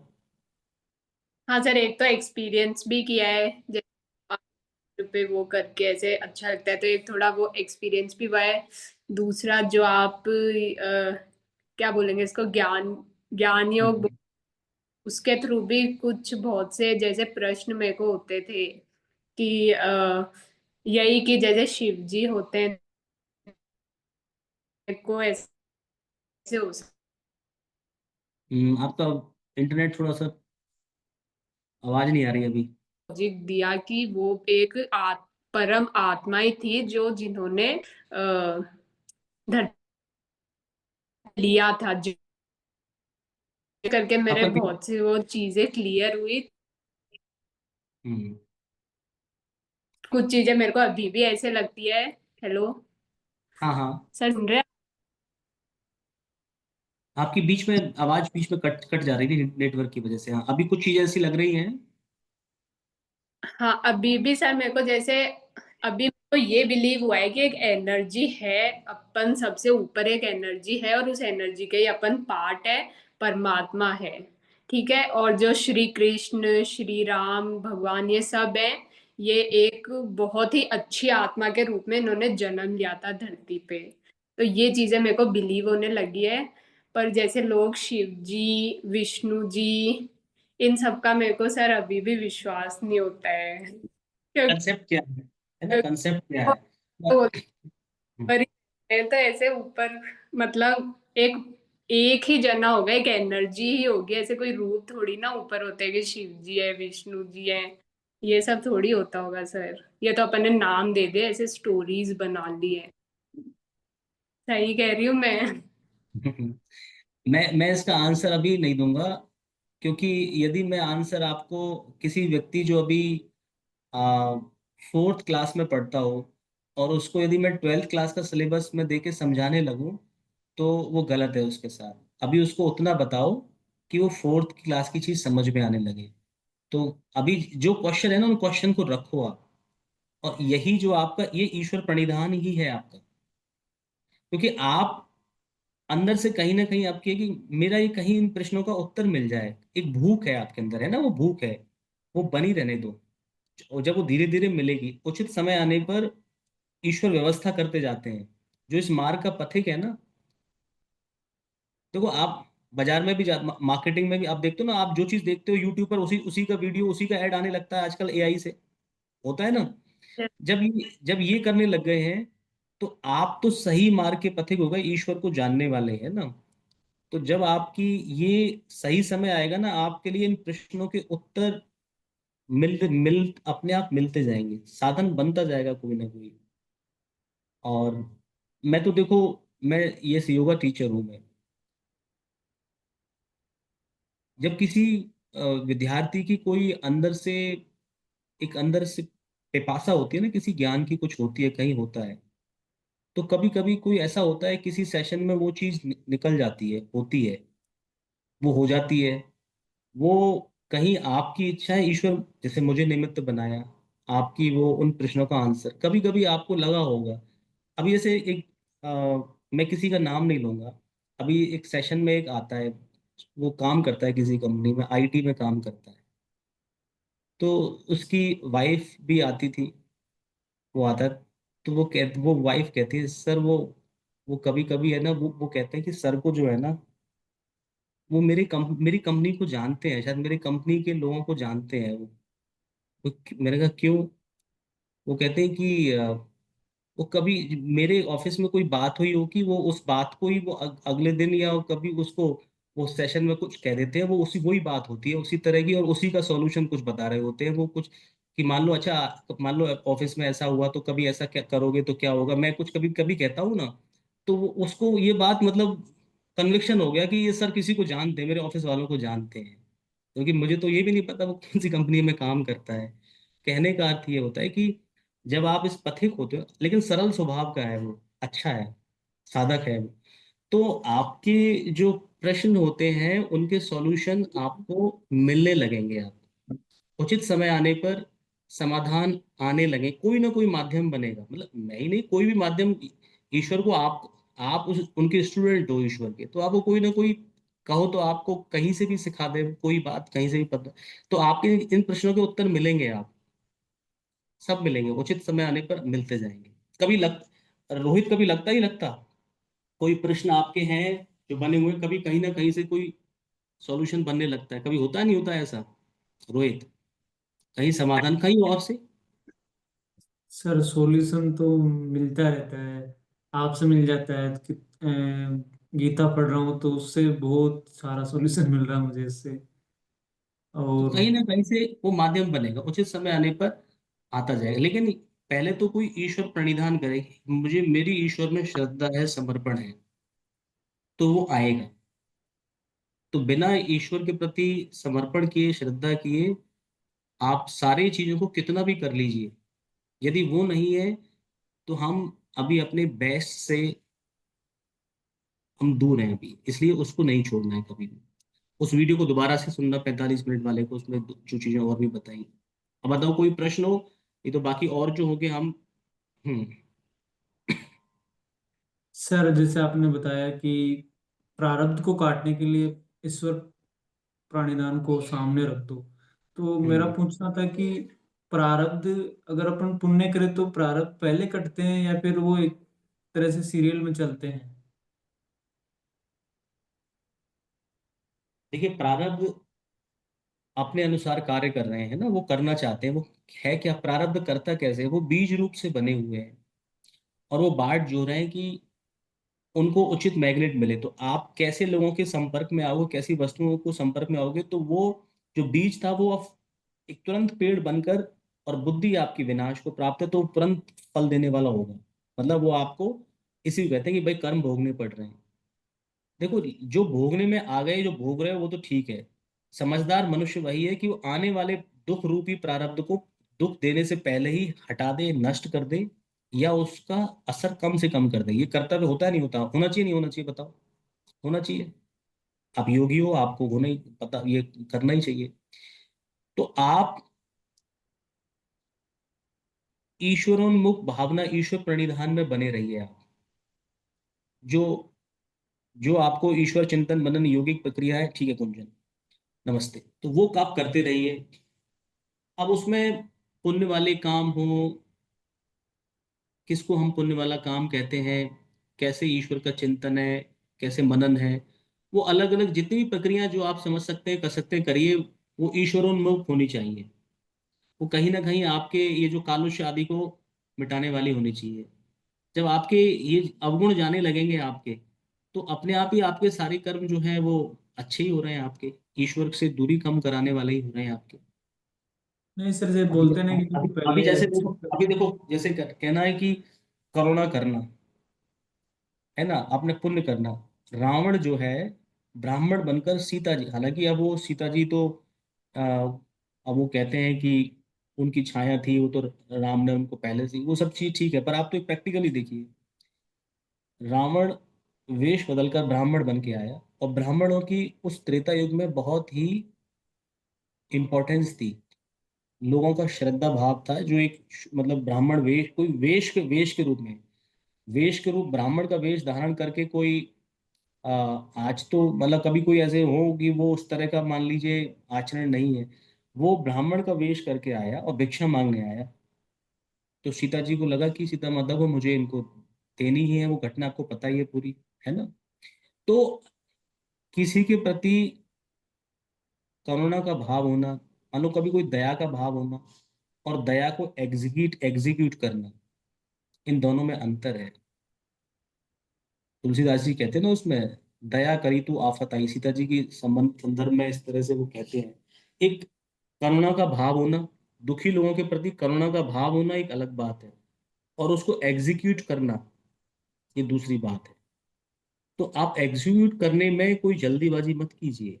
सीता जी को तो पूरा देखो, रामायण का वो युद्ध हो गया ना भाई, रखती हैं ठीक है ब्राह्मण है ठीक है भाई, लेकिन मेरे उनके प्रति श्रद्धा है, ब्राह्मण अच्छे होते हैं ठीक है, लेकिन मेरे मेरे पति भाई कहकर गए इस जंगल में आपको सावधान रहना है, लक्ष्मण वो भी कहकर गए हैं, तो कह सकती हूँ क्षमा करती हूँ मैं नहीं कर पाऊंगी, मैं नहीं आ पाऊंगी, मैं नहीं दे पाऊंगी, ऐसा कर भाई, मन मन में है श्रद्धा, मन में नहीं सोचा, लेकिन एग्जीक्यूट नहीं करना ना। एग्जीक्यूट करने में सामने वाले का प्रारब्ध संस्कार क्या चीज चल रही है, आपको आपको ये अभी अंतर्यामी तो नहीं हुए हो, तो एग्जीक्यूट मत कीजिए, मतलब उस चीज को समझिए। तो ईश्वर से आपको आ, वो मिलने लगे आपके, कन्विक्शन मिलने लगे आपको। पर उनको भी कह सकते हो कि उनका प्रारब्ध संस्कार इतना हावी था, कुछ था, किसी को कहा ना कि वो उनको विरह करना पड़ेगा, वो पूर्व जन्म की कथा से संबंधित है ना, कि उनको भी भोगना पड़ेगा। तो कोई ईश्वर जो हैं, जो ईश्वर रूपी जो जैसे कहते हैं कि वो अच्छी आत्माएं हैं, उन्होंने जन्म लिया, ऐसे कहते, ऐसे समझती है स्वाति, अभी ऐसे ही समझ लो भाई इसी को। तो वो क्या है, उनके ऊपर प्रारब्ध का असर नहीं होता, लेकिन वो इतनी शुद्ध है कि वो प्रारब्ध को ठीक है मैं स्वीकार करती हूँ, वो स्वीकार ही कर लेते हैं, मैं एक्सेप्ट कर लूंगी, तो उन्होंने कर लिया, नहीं चाहते तो नहीं भी करते, नहीं भी करती। पर हम यदि यहाँ पर अंडरस्टैंडिंग पॉइंट ऑफ व्यू, समझने के पॉइंट ऑफ व्यू से, मनुष्य के लिए हमारे लिए लर्निंग्स क्या है, हमारे लिए टेक अवे क्या है उसमें से, तो ये है कि करुणा करना और करुणा को एग्जीक्यूट करना दो अलग अलग बात है। जब तक आपको पता नहीं है, कुछ नहीं है, तो एग्जीक्यूट करने में आपको विचार करना चाहिए। नहीं तो उसके संस्कार क्या है, वो क्या करना चाहता है, आपको नहीं पता ना। ठीक है ना। तो सर आप हम्म सर एक आपने बताया कि कुछ भी कर्म करो वो भी ईश्वर को समर्पित करो। हम्म पर अपन मतलब हर कर्म तो ऐसा नहीं करते, कुछ ऐसे खुद के लिए भी करते हैं कुछ भी, जैसे यस तो ऐसे, वो कैसे अपन ईश्वर को समर्पित जैसे करें? जैसे बताओ, बता दो तुम। जैसे कुछ भी शॉपिंग करने चले गए तो बढ़िया, देखो मैं अपने लिए अभी है ना, मैं युवा की कॉस्ट्यूम लेके आया हूँ, मैं कल पहनूंगा, दिखेगा, नया दिखेगा, मैं लेकर आया हूँ। तो मेरे अभी कहाँ रखे हुए हैं वो, घर का जो मंदिर है ना, मैं ठाकुर जी के पास रख कर आया हूँ, उनमें मैं छोटा छोटा तिलक लगा कर आया हूँ, ये आपके लिए है भाई। मैं हमारे लड्डू गोपाल जी रहते हैं 4 बजे, मतलब वो अपने ऐसा मानते हैं, वो अपने ग्वाल वालों के साथ वो जाते हैं ना, गायों को चराने गए, 4 बजे लौटते हैं, फिर मैं उसकी 4 बजे उनको मैं दीप वहाँ की लाइट जला देते हैं। वो 12 से 4 वो थोड़ा वहीं पर ही अपनी खेल मस्ती कर रहे हैं उनके साथ। तो अब मैं वहाँ पर, अब आए, अब वहीं रहेंगे थोड़ी देर, फिर मैं उनको मैं लूंगा, फिर मैं पहनूंगा। अब बताओ, जब मैंने उस वीडियो में भी कहा, अब जब मैं पहनूंगा, मैंने, अब भाव क्या होने चाहिए, आपने दिलवाए, मैंने आपके लिए दे दिए, ये आपके हैं। अब आपसे मैं लूंगा, मेरे लिए क्या है, ये प्रसाद। अब ये आपने दिए मुझे। अब मैं जब उनको पहनूंगा, तो मैंने किस किस शौक से लिए, किसने कहा, क्या कहा, वो मेरे मन में इतना नहीं आए। ये आए कि मेरे ठाकुर जी का है। मैं कहाँ गया था आज, मैं गोविंद देव जी के मंदिर गया था। वहीं से पैदल जब मैं गया, तो गोपीनाथ जी का मंदिर जाते हैं, वहां से 2 किलोमीटर है। तो रास्ते में चौगान स्टेडियम आता है, वहां पर एक शॉप पड़ी थी, वहां पर स्पोर्ट्स एंड फिटनेस की। तो मेरे मन में आ गया। तो अब मेरा भाव क्या, गोविंद देव जी ने, गोपीनाथ जी एक कृष्ण जी के ही विग्रह हैं, उन्होंने मुझे दिलवाया वहां से। मैं उनके यहाँ पर गया था। यहाँ मेरे घर के ठाकुर जी ने उनको भोग लगाया है। अब मैं पहनूंगा, अब मेरे लिए भाव, मेरे उनमें क्या हो गया, दिव्य भाव हो गया।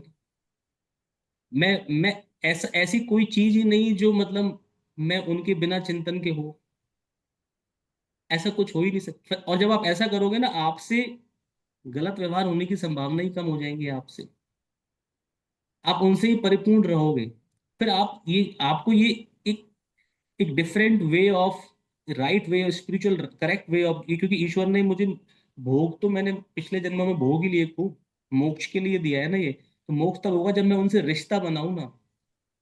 किसी, जब आप नॉर्मली भी हो किसी से, जब आप, कि मैं आपको भूल, मम्मी मैं आपको कभी भी नहीं भूलती हूँ, आपको याद कर लेती हूँ हमेशा, कहते हैं ना कभी, या अपने किसी भी संबंधी से कहते हो ऐसा। तो ईश्वर, मैं आपको कभी भूलता ही नहीं हूँ। जब मैं उनको भूलता नहीं हूँ, उनसे संबंध बनाओगे, एक संबंध, जब उनसे संबंध बनेगा, तो वो भी संबंध बनाते हैं। तो आपका वो, वही आपको सामने खड़े रहते हैं, आपको उनके अलावा, मतलब आप कुछ है ही नहीं। हमारे यहाँ, और हमारी परंपरा है, आप देख लो, घर का, घर बनता है, घर का मूर्त होता है, ठाकुर जी का भोग लगता है। घर किसका हो गया, ठाकुर जी का। आपकी पढ़ाई शुरू करते हो, माँ सरस्वती जी की पूजा होती है नहीं होती है। दीपावली पर सब चीजें घर रखते हो ना, आप गणेश जी लक्ष्मी जी के सामने रखते हो ना, आप मानते हो दीपावली पूजन करते हो। हमारी बताओ, जीवन में ऐसी कौन सी चीज है जो पूजन के बिना स्टार्ट होती है, भगवान का नाम लिए बिना, होती है किसी में? आप अपनी कॉपी पर भी कई बार लिख देते होगे, सरस्वती नमः, गणेशाय नमः, राम कुछ न, हनुमान कुछ लिखते हो ना आप। इसका उद्देश्य, इसका इसका इसका लॉजिक देखो। हम उसको समझ, ये वास्त आप, हम समझ नहीं पाए हैं, हम बस फॉलो करते आ रहे हैं, हम उनको समर्पित करते हैं, ये आपका है, और आपसे प्रसाद रूप में मैं ले रहा हूँ। तो first owner is that only, उन्होंने मुझको इसको दिया है कि यूज करो इसको, इस भावना से। अब तो बताओ सर, ऐसा क्या। फिर तो अपन कुछ भी ऐसे लालच करते रहे चीजों का जो जरूरी नहीं है अपने लिए, है ना। एक तो होता है हम्म। कि जरूरी, जरूरत की चीजें, एक अपन ऐसे कुछ चीजें जो अपने प्रसन्नता के लिए कर रहे हैं, और वो बोल रहे हैं भगवान या आप करवा रहे हो या आपके लिए है। तो तो आपकी समझ में आ जाएगा ना, ये मैंने कालुष्य बताया आपको, है ना। एक हम्म। आपको पता कि किस श्रेणी में आया, ये भी तो समझ में आ जाएगा आपको। एक तो होती है आवश्यकता, हम्म। और एक होती है इच्छा, एक होता है हम्म। क्रेजीनेस। तो समझ में आ जाएगा ये आवश्यकता है, इच्छा है, या क्रेजी है। हाँ, तो मतलब जो अगर अपन इच्छा के लिए कर रहे हैं, और जैसे अपन ये जीवन जी रहे हैं, ये भी तो अपन अपन कुछ भी करते हैं, शॉपिंग भी कर रहे हैं, कुछ भी कर रहे हैं, तो कपड़े तो हैं। अपन अपनी इच्छा के लिए तो और कपड़े ला रहे हैं। तो फिर तो फिर अपन ऐसे भगवान को थोड़ी वो कर सकते हैं, भगवान ये तो आप करवा रहे हो। नहीं, हम्म। आपकी कुछ आपने कहा अच्छा ना, खा रहे हैं जो जरूरत आप, नहीं है, हेल्दी खाना चाहिए, तो अपन हम्म, ऐसे थोड़ी कह सकते हैं भगवान ये तो आप करवा रहे हो। हाँ तो कर लो फिर। आपको आपको यदि यदि आपका वो क्रेजीनेस हुई, या इच्छा आवश्यकता से बहुत ज्यादा की चीज हुई, तो आपको उसका पता चलने लगेगा ना। क्योंकि जब आप योगिक प्रक्रियाओं में बैठोगे, आपका मन यदि उसी में बना हुआ है बहुत ज्यादा, आप उससे द्वेष, राग, ईर्ष्या आदि आपके कन्वर्ट होने लग गई हैं, तो आपको क्या होने लगेगा, ये मतलब आपने प्राण का ज्यादा इन्वेस्टमेंट किस में कर दिया, ईश्वर से कम होकर उधर होने लग गया। आपने उनको समर्पित किया, लेकिन अब आपका ध्यान ईश्वर उन्मुख है या उस वस्तु में है, वस्तु में है या वस्तु वस्तु दिलाने वाले में है। यदि वस्तु में चला गया, तो इसका मतलब वो इच्छा हो गई ना आपकी, अभी क्रेजीनेस हो गई, आपको स्वयं समझ में आने लग जाएंगी चीजें। आप स्वयं, ये थोड़ी सी यात्रा थोड़ी सी इंटरेस्टिंग और अपने एक पेस से चलती है। अब आप मेरे से प्रश्न पूछ रहे हो ना, ये अभी आपकी मित्र जो हैं, जो अभी आप वाली फेज में नहीं है, उसके मन में तो प्रश्न भी नहीं आते, ऐसे है ना, ले लो, है बस ले लो, चिल करो, अच्छा है। तो वो फिर क्या है कि भोगने के बाद अरे यार ये हुआ, ये मतलब वो ईर्ष्या वाले भाव में या उस भाव में पड़े हुए हैं, फिर उस बहुत देर तक 3 दिन से मेरा मूड ऑफ हो रहा है, बस मैं उसके बारे में सोच रही हूँ, उसने मेरे से ऐसा कहा था कि तेरे पास ये ऐसा है वो ऐसा, ऐसे होता नहीं होता, दोस्त कहते हैं 3 दिन से मेरा मूड ऑफ है, ऐसे कहते हैं ना। तो बताइए आनंद किसका जा रहा है उसी का जा रहा है। लेकिन उसको पता ही नहीं है कि मेरा जो जा रहा है मेरे पास था ही क्या, क्योंकि उसने आनंद का अनुभव तो किया ही नहीं है। अब आपने तो आनंद के अनुभव भी किए हैं, शिव को अनुभव किया है आपने शक्ति रूप से योग में, तो आपके तो चीजें समझ में आएंगी। तो जब आदमी को समझ में आता है ना कि क्या करने से क्या खो रही हूँ, तो फिर वो क्या करेगा, चलो अब आगे से नहीं खोना, समझता है ना, सीखता है। जिसके पास कुछ है ही नहीं तो वो क्या, वो खोता रहता है, वो सोचता है कि दिस इज द नॉर्मल, और उसी में वो बना रहता है। तो आपके साथ अब जैसे आप इस थॉट प्रोसेस की स्टूडेंट हैं, तो आप चाहो ना चाहो आपकी चीजें अपने आप ही सेट होती जाएंगी, वो होता जाएगा। जो है अभी प्रारब्ध वो थोड़ा असर दिखाएगा, ये होगा। लेकिन क्योंकि साथ में आपने किसको बना लिया है, ईश्वर को अपने साथ में आपने अंग बना लिया है, तो ठीक हो, वो चीजें ठीक होंगी, धीरे धीरे ठीक होने लग जाएंगी। अब किसी इसमें, इस योग की यात्रा में किसी का किसी से कंपैरिजन नहीं है, सबकी यात्रा है। तो लेकिन आप ये पाओगे कि हाँ मैं पिछले 1 साल से अब मैं बेटर स्टेट में होने लग गई हूँ। अच्छा यही देख लो आप, चलो आप ये देखिए कि जब आप समझने लगे हैं, तब आप 24 घंटे में, 30 दिन में या 7 दिन में, जितना मैं एक पीसफुल, एक आराम की स्टेट में, मतलब रिलैक्स, और ज्यादा समय मतलब मैं एक सुख आनंद की स्टेट में रहती थी या अब रहती हूँ, एक कंपैरिजन आप करने लगोगे तो पता चलेगा आपको। जब आप बहुत पीछे देखोगे आपको अंतर आने लगेगा। या कभी क्या होगा, आप इससे विमुख हो जाओ, ये सब जो प्रोसेस है ना, इससे विमुख हो जाओ, आप बिल्कुल अपने आप को पहले जैसा कर दो, तब पता लगेगा कि अरे मैं क्या चीज मैं मिस करने लग गई अब। नहीं नहीं नहीं, मुझे नहीं करना, ये समझ में ये गैप, किसी चीज में गैप कर दो, गलती कर दो, उस दिन तक फिर समझ में आने लगेगा। तो एक बार अच्छी चीज का आपको, सही सत्य वस्तु का आपको आ, आचरण आने लग जाएगा, ग्रहण होने लग जाएगा आपको, तो असत्य वस्तु की पहचान भी होने लग जाएगी, उसमें आपका अपने आप ही इंटरेस्ट कम होने लग जाएगा, प्राण का वहां इन्वेस्टमेंट कम होगा। ठीक है ना। तो लगे रहो, कोई चिंता की बात नहीं है। और बताओ, और पूछो, रोहित आपको पूछना है। सर आपने बताया कि जैसे मोक्ष के लिए अपन प्रयास करते रहे, तो मोक्ष ईश्वर प्रणिधान के साथ अपन ये योग कर रहे हैं, ये प्रक्रिया कर रहे हैं, इसी जन्म में मिल जाएगी मोक्ष, इसका क्या प्रमाण मिलेगा हमें? जो आपको आनंद की अनुभूति हो रही है ना, बिना किसी, देखो आप योग की प्रोसेस पे हैं, आपको योग की किसी क्रिया में आनंद आ रहा है, अच्छा लग रहा है, भाई आपसे कोई, आपके किसी बड़े ने थोड़ी कहा योग करो ये अच्छा है, स्वास्थ्य के लिए करो ये आपके लिए बढ़िया है। आपको अब क्यों कर रहे हो आप, आपको अच्छा फील हो रहा है इसलिए कर रहे हो ना। और वो ये अच्छा हो रहा है किसी बाह्य वस्तु, व्यक्ति या परिस्थिति से इंडिपेंडेंट होके हो रहा है ना, आपके अंदर से ही आ रहा है ना। होता है यस ना ये सर। योग तो ये क्या हो रहा है, ये मोक्ष की अवस्था ही तो बन रही है, ये आपकी, ये मोक्ष का अनुभव ही है। मोक्ष मतलब मोह प्लस क्षय। मोह में मोह है, क्षय में क्षय, क्षय मतलब किसी चीज का डिके होना, इंग्लिश में ना क्षय मतलब डिके, मतलब किसी का डेटोरिएट होना, कम होना, लेस होना। मोह अटैचमेंट का कम होता जाना, यही मोक्ष है। तो जब अटैचमेंट कम होते हैं तो बात वहीं तक नहीं रहती है, साथ में क्या मिल जाता है आपको, समतोष। जो दूसरा जो आपका नियम है, आपका अष्टांग योग का नियम का दूसरा नियम कौन सा है, आपको संतोष, सम का तोष। संतोष सुनने में तो लगता है कि ये शायद कॉम्प्रोमाइजिंग स्टेट होती है, पर योगा में बड़ा शब्द है। तोष का मतलब क्या होता है, हैप्पीनेस। आप डिक्शनरी मीनिंग देखना, संस्कृत में तोष का मतलब होता है हैप्पीनेस, और सम का मतलब समता।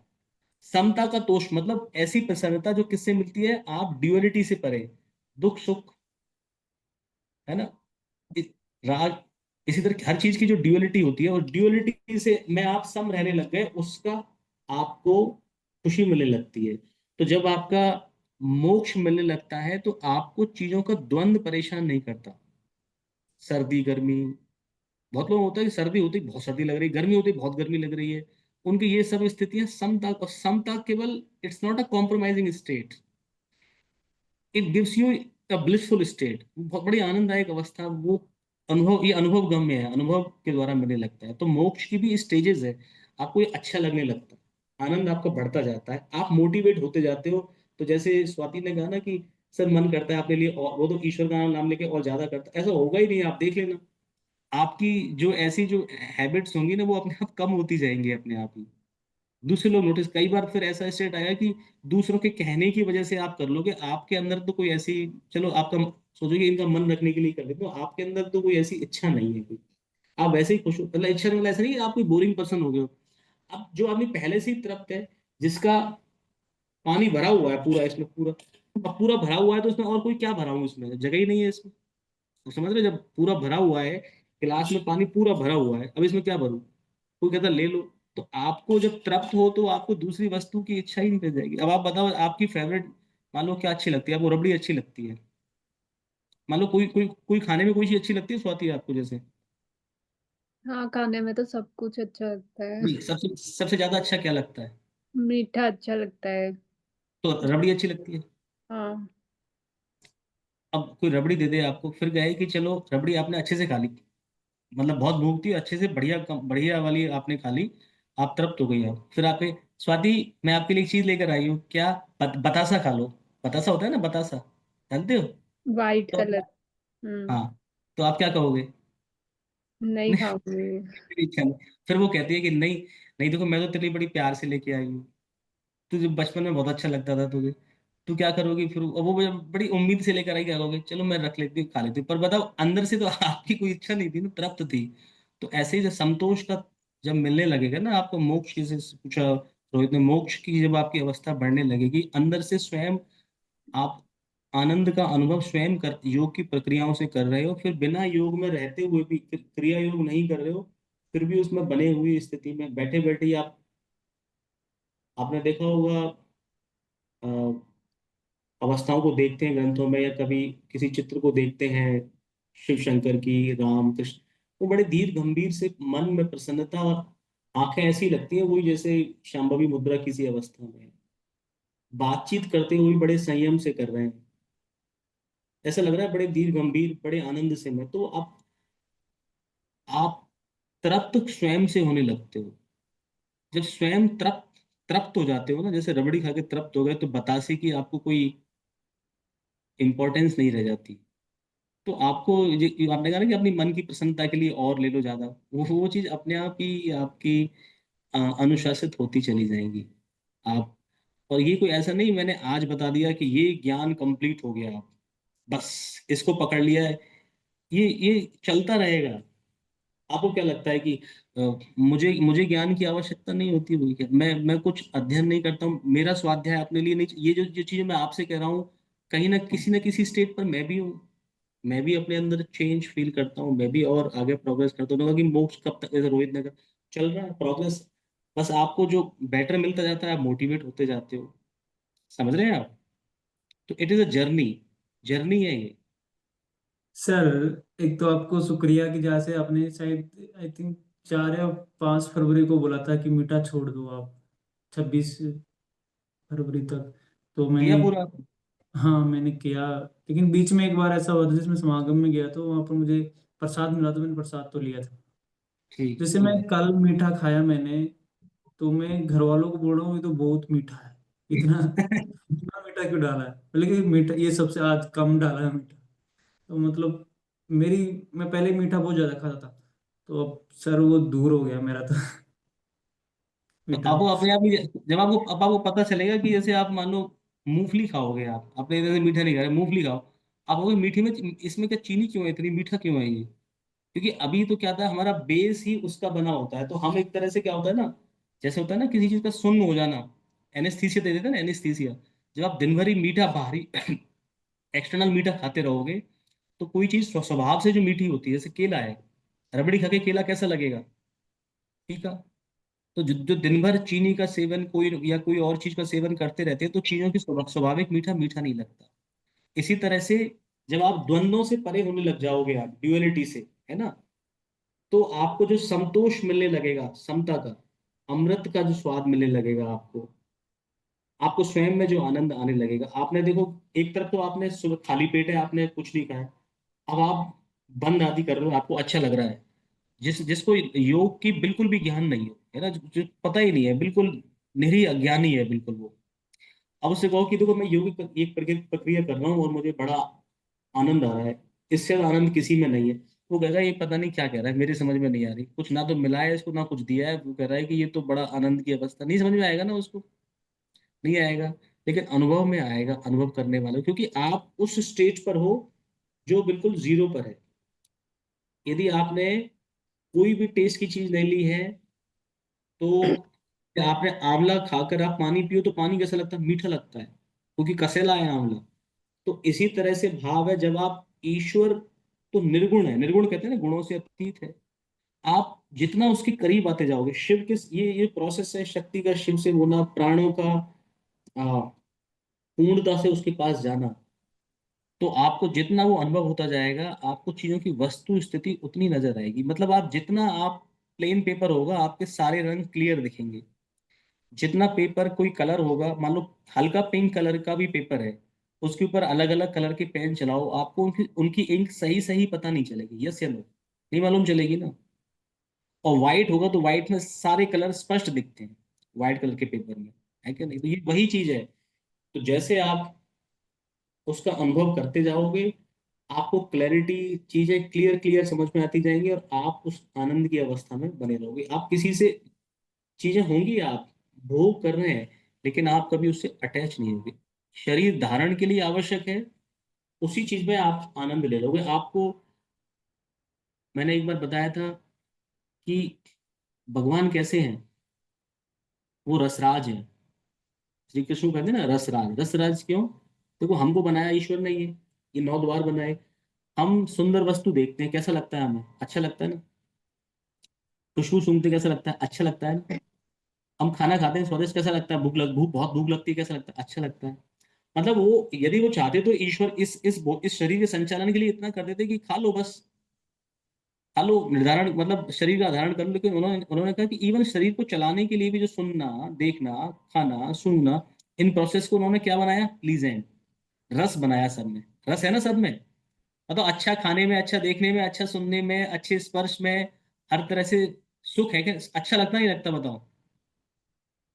तो जिसने ये शरीर के केवल निर्वाह के लिए अच्छा इसमें रस है, तो बताओ जो बनाने वाला वो रसराज होगा कि नहीं होगा? इसीलिए आपको योगिक प्रक्रियाओं में आपको बहुत रस आता है, क्योंकि वो जो जो अपनी छोटी छोटी चीजों को ही रस से ही डिफाइन करता है, तो वो तो रसराज है ही है। तो ये चीज मोटिवेट करती है और आप फील करते हो।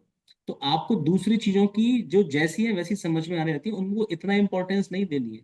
आपको यदि लगता है तो आप करके देख लो। आप रबड़ी 100 ग्राम खाते हो, 1 किलो खा के देख लो आप। 100 ग्राम के पास 100 ग्राम की आप 10 कटोरियां रख लो आप। पहली खाओ कैसा लगा, देखो 10वीं तक पहुंचने में कैसा लगेगा, फिर 20वीं खाओ कैसा लगेगा, कैसा लगेगा स्वाति? 25वीं नहीं लगेगा ना। तो बताइए, अब आप खुद समझ जाओ।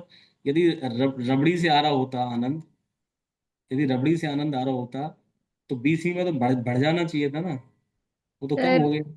ये हम्म। पूरी दुनिया मतलब इतना सब है, मतलब इतनी बुरी चीजें हैं, वो इसीलिए तो है ना कि इंसान की जो इंद्रियां हैं वो अनलिमिटेड, मतलब कि जितना मिलता जाए उसको कम लगता है। तो सर ने इस पे सर ने क्या, भगवान ने इस पे वो क्यों नहीं बनाया कि जितना जरूरत है उतना ही वो तुम्हें अच्छा लगेगा? तो फिर ये सब चीजें ही नहीं होती। पैसे का लालच इंसान का बहुत ज्यादा होता ही नहीं, कोई भी चीज का बहुत ज्यादा नहीं होता, ये सारा खेल ही नहीं होता। तो ये प्रश्न बहुत अच्छा है। ये प्रश्न जो आ रहे हैं ना, बहुत अच्छे प्रश्न आ रहे हैं अपने आप ही आपको। ये आप देखो, क्लास में एक टीचर जो है, या एक ये सोचो कि एक क्रिकेट टीम है, उसका कोच है, मान लो गौतम गंभीर कोच है, ठीक है ना। या एक क्रिकेट कैप्टन है, कैप्टन कौन है हमारा अभी? रोहित शर्मा कैप्टन है। या आपको मैच खिला रहा हूँ मैं, आपको कोई गेम अच्छा लगता है, मान लो क्रिकेट अच्छा लगता है, मैं कैप्टन बन जाता हूँ। आप प्लेयर हैं मेरी टीम में, आप अच्छे प्लेयर हैं। मैं कहता हूँ आप कैसे अच्छे प्लेयर हैं, मैं जो कहूंगा उसको ही करते रहना है बस आपको। सही होता रहेगा। आपको मैं नहीं नहीं, आप अपना माइंड बिल्कुल यूज मत करो। अरे सर आप मुझे मौका दो सर, ये वाला आप मुझे ओवर दोगे, मैं इसको आउट कर सकता हूँ। आप मुझे मालूम है ये क्या कर सकता है। आप नहीं नहीं नहीं, जो मैंने कह दिया वो करते रहो। मैं बहुत अच्छा हूँ और मैं खुद कैप्टन अच्छा हूँ, आप भी अच्छे हो, लेकिन मैं मेरी डायरेक्शन से आपको चलना है। आपको पर्सनल स्वतंत्रता मैं नहीं देता हूँ। आप बताओ, आप मुझे अच्छा कैप्टन मानोगे, जीतने की संभावनाएं होंगी क्या? जी। ईश्वर ने हम्म। ईश्वर ने आपका शरीर बनाया और यहाँ पर शिव रूप से खुद यहाँ स्थित है, और आपको शक्ति रूप से प्राण को इतना बड़ा, मतलब आपको करने के लिए इतना बड़ा फील्ड दे दिया, और खुद यहाँ पर स्थित हो गए शिव रूप से। शिव कैलाश में रहते हैं, वो कहीं नहीं जाते हैं, वो वहीं पर रहते हैं, इसी कैलाश में पूरा आपको बना दिया। आपको उन्होंने पर्सनल, इसी को अहंकार उन्होंने क्रिएट किया आपके अंदर। आपको आजादी दी है, छूट दी है। आप चाहो तो मोक्ष की तरफ आ जाओ या भोग की तरफ आ जाओ। आप अपने जन्मों से आप जन्म लेते रहो, आपको पता चल जाएगी किसी न किसी जन्म में, आपको पता चलने लगेगा कि मेरी असली गंतव्य कहाँ है। हम यहाँ तक आ ही गए ना। आप ये मान के चलो, सतयुग में भी थे ही हम, हजारों साल तो वहां निकाल दिए हमने, समझ में नहीं आई। त्रेता में निकाल दिए, द्वापर में निकाल दिए, कलयुग तक तो आ गए हम। पता नहीं कौन कौन से पशु पक्षी, कौन कौन से घर परिवार में जन्म लेते लेते यहाँ तक तो पहुंच गए हैं। समझ रहे हैं आप? और आपको जो कह रहे हैं ना कि ये नियंत्रण क्यों नहीं बनाया, जब सतयुग में थे, सतयुग में जब पहली बार ईश्वर से जीव उत्पन्न हुए, सतयुग में जो थे, तो क्या लगता है कि लोग इतने भोगी, इंद्रियों के गुलाम उतने थे क्या पहले? जिन चीजों की जो मैं बात कर रहा हूँ, ये कालुष्य की, दुखी सुखी, ये सब, इन सब चीजों की आवश्यकता थी क्या पहले? नहीं थी। सतयुग में स्वाभाविक जिन चीजों को प्राप्त करने की कोशिश की जा रही है आध्यात्मिक रूप से, पहले से ही प्राप्त थी, वहीं थी। लेकिन हमने वहां पर दुरुपयोग करना शुरू किया, बड़े प्रारब्ध बढ़ते गए, ऐसे लोग बढ़ते गए, फिर आगे मैनीफोल्ड होता गया, बढ़ता गया, कलयुग तक आकर हम एक्सट्रीम तक पहुंच चुके हैं यहाँ पर। और देखो, मतलब ये मैं अपना ओपिनियन बता रहा हूँ। अब आर्टिफिशियल इंटेलिजेंस और आगे बढ़ेगी, एक ऐसा समय आ जाएगा, जो व्यक्ति जो जो भोग चाहेगा ना, उसको सब मिल जाएगा। भाई आप यदि चाहोगे कि मुझको तो न्यूटन ही पढ़ाए फिजिक्स आज, जो जो फिजिक्स से कुछ भी नहीं आए, आप न्यूटन का रोबोट भी आ जाएगा, एआई लगा देंगे, आप कुछ भी पढ़ो। न्यूटन, यदि न्यूटन होते तो कैसे पढ़ाते, वैसे के वैसे बता देंगे कि उनका वो कर देंगे उसमें। आज ये तो हो ही गया ना। मैं यदि यदि इसको मुकेश गाने को गाएं, इसको आजकल कोई मान लो कोई नया गाना है, जैसे कोई वो चल, कोई कोई भी गाने चल रहे हैं नए, इसको यदि किशोर कुमार गाएं तो कैसे गाएंगे? वो तो होने लग गया ना, सुने होंगे आपने। तो ऐसे ही आप जो चाहोगे, आप वो, आजकल लोग वो भी हो रहे हैं। चाइना में सुनने में आ रहा है कि वो लोग अपने उनके प्रेम कर रहे हैं, वो जिस तरह से वो भी एआई से वो उनके आंसर दे रहे हैं, बात कर रहे हैं, ऐसे भी हो रहा है ना। वो अब कोई रटे रटा आंसर नहीं, वो एआई के थ्रू हो रहा है ये भी। तो आगे चलकर चाहे भौतिक सुविधाएं, गाड़ियां हो, सुविधाएं हो, आप कहीं भी करना चाहते हो, टूर करना चाहते हो, सारी हर किसी के लिए, मतलब भौतिक रूप से कोई गरीब ही नहीं रहेगा। सारी चीजें हो जाएंगी। एक एक दिन ऐसा आएगा, ये कलयुग का पीक होगा। फिर जब कहेगा कि तुम्हें जो चाहिए, इंद्रियों के लिए, मन के लिए जो सुख चाहिए, वो सारे सुख मिल जाएंगे। आदमी छोड़ के भागेगा, मुझे ये नहीं चाहिए, मुझे मुझे ये चाहिए ही नहीं। वो समझ, क्योंकि वो पीक आ चुकी होगी, वो कलयुग का पीक। क्योंकि वो लोग बचेंगे जो उनका भोग की शांत नहीं हो रही, क्योंकि उनको भोग मिलते ही जाएंगे, सारे मिलेंगे। फिर उसके बाद समझ में आएगा कि मुझे ये नहीं चाहिए, अल्टीमेटली क्या चाहिए। क्योंकि अभी वही वही तो हो रहा है। पहले ये भी, ये जो हम सोचते हैं, आज हम जो चाहते हैं वो चीज़ आपके पास में बहुत सारी चीज़ें जो अवेलेबल नहीं थी, आज होने लग गई हैं बहुत लोगों के पास में। जो पहले एक लग्जरी होती थी आज से 30 साल पहले, आज वो बहुत लोगों के पास है कि नहीं, यदि देखा जाए तो जो जिस चीज़ की डेफिनेशन गरीबी से दी जाती थी, वो आज, वो कहाँ है बताइए आज? भोजन की भुखमरी की अवस्था तो मुझे लगता है कि देश में रेयरली कहीं होती है। वो अ, मुख्यमंत्री के 5 रुपए भोजन योजना भी चली रही है, उसको भी डोनेट करने वाले लोग हैं। बेसिक चीज तो बताओ, कहीं किसी की समस्या वैसे तो इतनी नहीं है क्या बताओ? ऐसी नहीं है ना। लेकिन अब वो नीड की डेफिनेशंस बदल गई हैं। तो अ, आपने जो प्रश्न पूछा कि भगवान ने ये इच्छाएं बनाई क्यों है, क्योंकि उन्होंने आपको अपनी अपना शिव रखते हुए भी आपको अपनी पर्सनल आइडेंटिटी दी है। आप स्वयं अनुभव करो, चूज करो, मुझे भोग चाहिए, मोक्ष चाहिए मनुष्य जीवन में। और जो व्यक्ति भोग ही भोग करते हैं, मोक्ष की व्यवस्था नहीं करते हैं, भगवान उनकी भी इच्छा पूरी करता है। जैसे मान लो किसी की इच्छा होती है कि मुझे नॉन वेज अच्छा लगता है, मुझे बहुत ज्यादा, और वो हिंसक भी है थोड़ा, किसी भी तरह से चाहिए, तो भगवान अगला जन्म उसको क्या बना देंगे? मनुष्य का नहीं, उसको शेर का बना देंगे। और वो साहसी भी है। अब वहां पर बताओ, शेर कभी किसी ने किसी भी पृथ्वी की किसी भी जगह पर सुना है आपने शेर जो है शाकाहारी है? सुना है आपने? तो क्या होगा वो? लेकिन शेर की इतनी ताकत होती है, लेकिन शेर यदि एक बार में शिकार को नहीं पकड़ पाए तो दोबारा उसमें एनर्जी नहीं होती। आपने देखा होगा डिस्कवरी आदि पे, कभी देखना, वो वो भूखा मर जाएगा लेकिन घास नहीं खाएगा वो, लेकिन वो दोबारा दोबारा वो ले भी नहीं सकता। यदि बच गया उसके उसकी उसने अपनी जो बेस्ट रन ले ली, उस बेस्ट रन में पकड़ नहीं पाया, तो वो थक जाएगा और वो भूख में मर जाएगा वो। तो उसको जो नॉन वेज की जो इच्छा थी, और साहसी भी था, वीर था, तो अगला जन्म शेर का, अब उसकी इच्छा क्या हो जाएगी? वो तृप्त हो जाएगी। मतलब भगवान ने ऐसा ऐसी व्यवस्था की है, तो आप जो चाहोगे वो मिलेगा आपको। आपको यदि मोक्ष का पालन ना करके सिर्फ भोग का पालन किया, तो अगला जन्म उस पशु पक्षी का मिल जाएगा। मकड़ी है, चिड़िया है, कछुआ है, डॉग है, बिल्ली है, ये सब उसी तरह के गुण के उस तरह के मिल जाएंगे, और उस जन्म में उसको पूरा भोगेगा वो। लेकिन उस किसी भी जन्म में किसी प्राणी की ये इच्छा तो नहीं करती ना कि वो मृत्यु को प्राप्त हो जाए, नहीं चाहता ना वो उसी तरह का, लेकिन उसके पास वो कॉन्शियसनेस भी नहीं होती मोक्ष वाली। तो जैसा जैसे भोग की वासना होती जाएगी, वो आपको जन्म मिलते जाएंगे, और उसके बाद आप फिर उस चीज से आपकी तृप्ति हो जाएगी आपकी। यदि उस पशु में, उस पक्षी में आपका जन्म हो गया, क्योंकि वो एक्सट्रीम होगी, वो उससे ऊपर नहीं, तो आपको वहां से वो तभी ये तृप्ति होती जाती है उस आत्मा की। फिर उसको सारी जब योनियां कर लेता है, फिर मनुष्य जीवन मिलता है। तो उस जीवन में उसकी वो एक्सट्रीम भोग वाला नहीं हो सकता वो। अब तो वो उसको फिर स्वतंत्रता दी जाती है। जैसे आपको मोक्ष का अनुभव आपको होने लगा ना, थोड़ा आनंद का अनुभव होता है ना आपको, इंडिपेंडेंट ऑफ एवरीथिंग, तो मनुष्य जीवन में आकर होगा। अब चूज वहां करना है उन्होंने। जैसे वो ऐसा कैप्टन नहीं है जो प्लेयर को अपना फ्रीडम ना दे। ईश्वर ने अपना ही स्वरूप बनाया, आपको फ्रीडम दी, मनुष्य जीवन में उसने फ्रीडम दी है। आप चयन करो ना। आप बताओ, आपके पास फ्रीडम है कि नहीं है, ये बताओ। आप खुद, मैं गलत खाऊं, खाना गलत खाती हूँ, इससे नुकसान होता है, ये बात समझ में आने लगे नहीं आने लगी है, बताओ अभी। कितना खाना मेरे लिए ठीक है, कैसा आचरण करूं, ये उसकी गलतियां समझ में किसी से लड़ लूं, झगड़ लूं, अपने मनमानी करूं, तो उसका परिणाम क्या निकलते, समझ में आ रहा है नहीं आता है? तो भगवान ने व्यवस्था दोनों दी है आपको।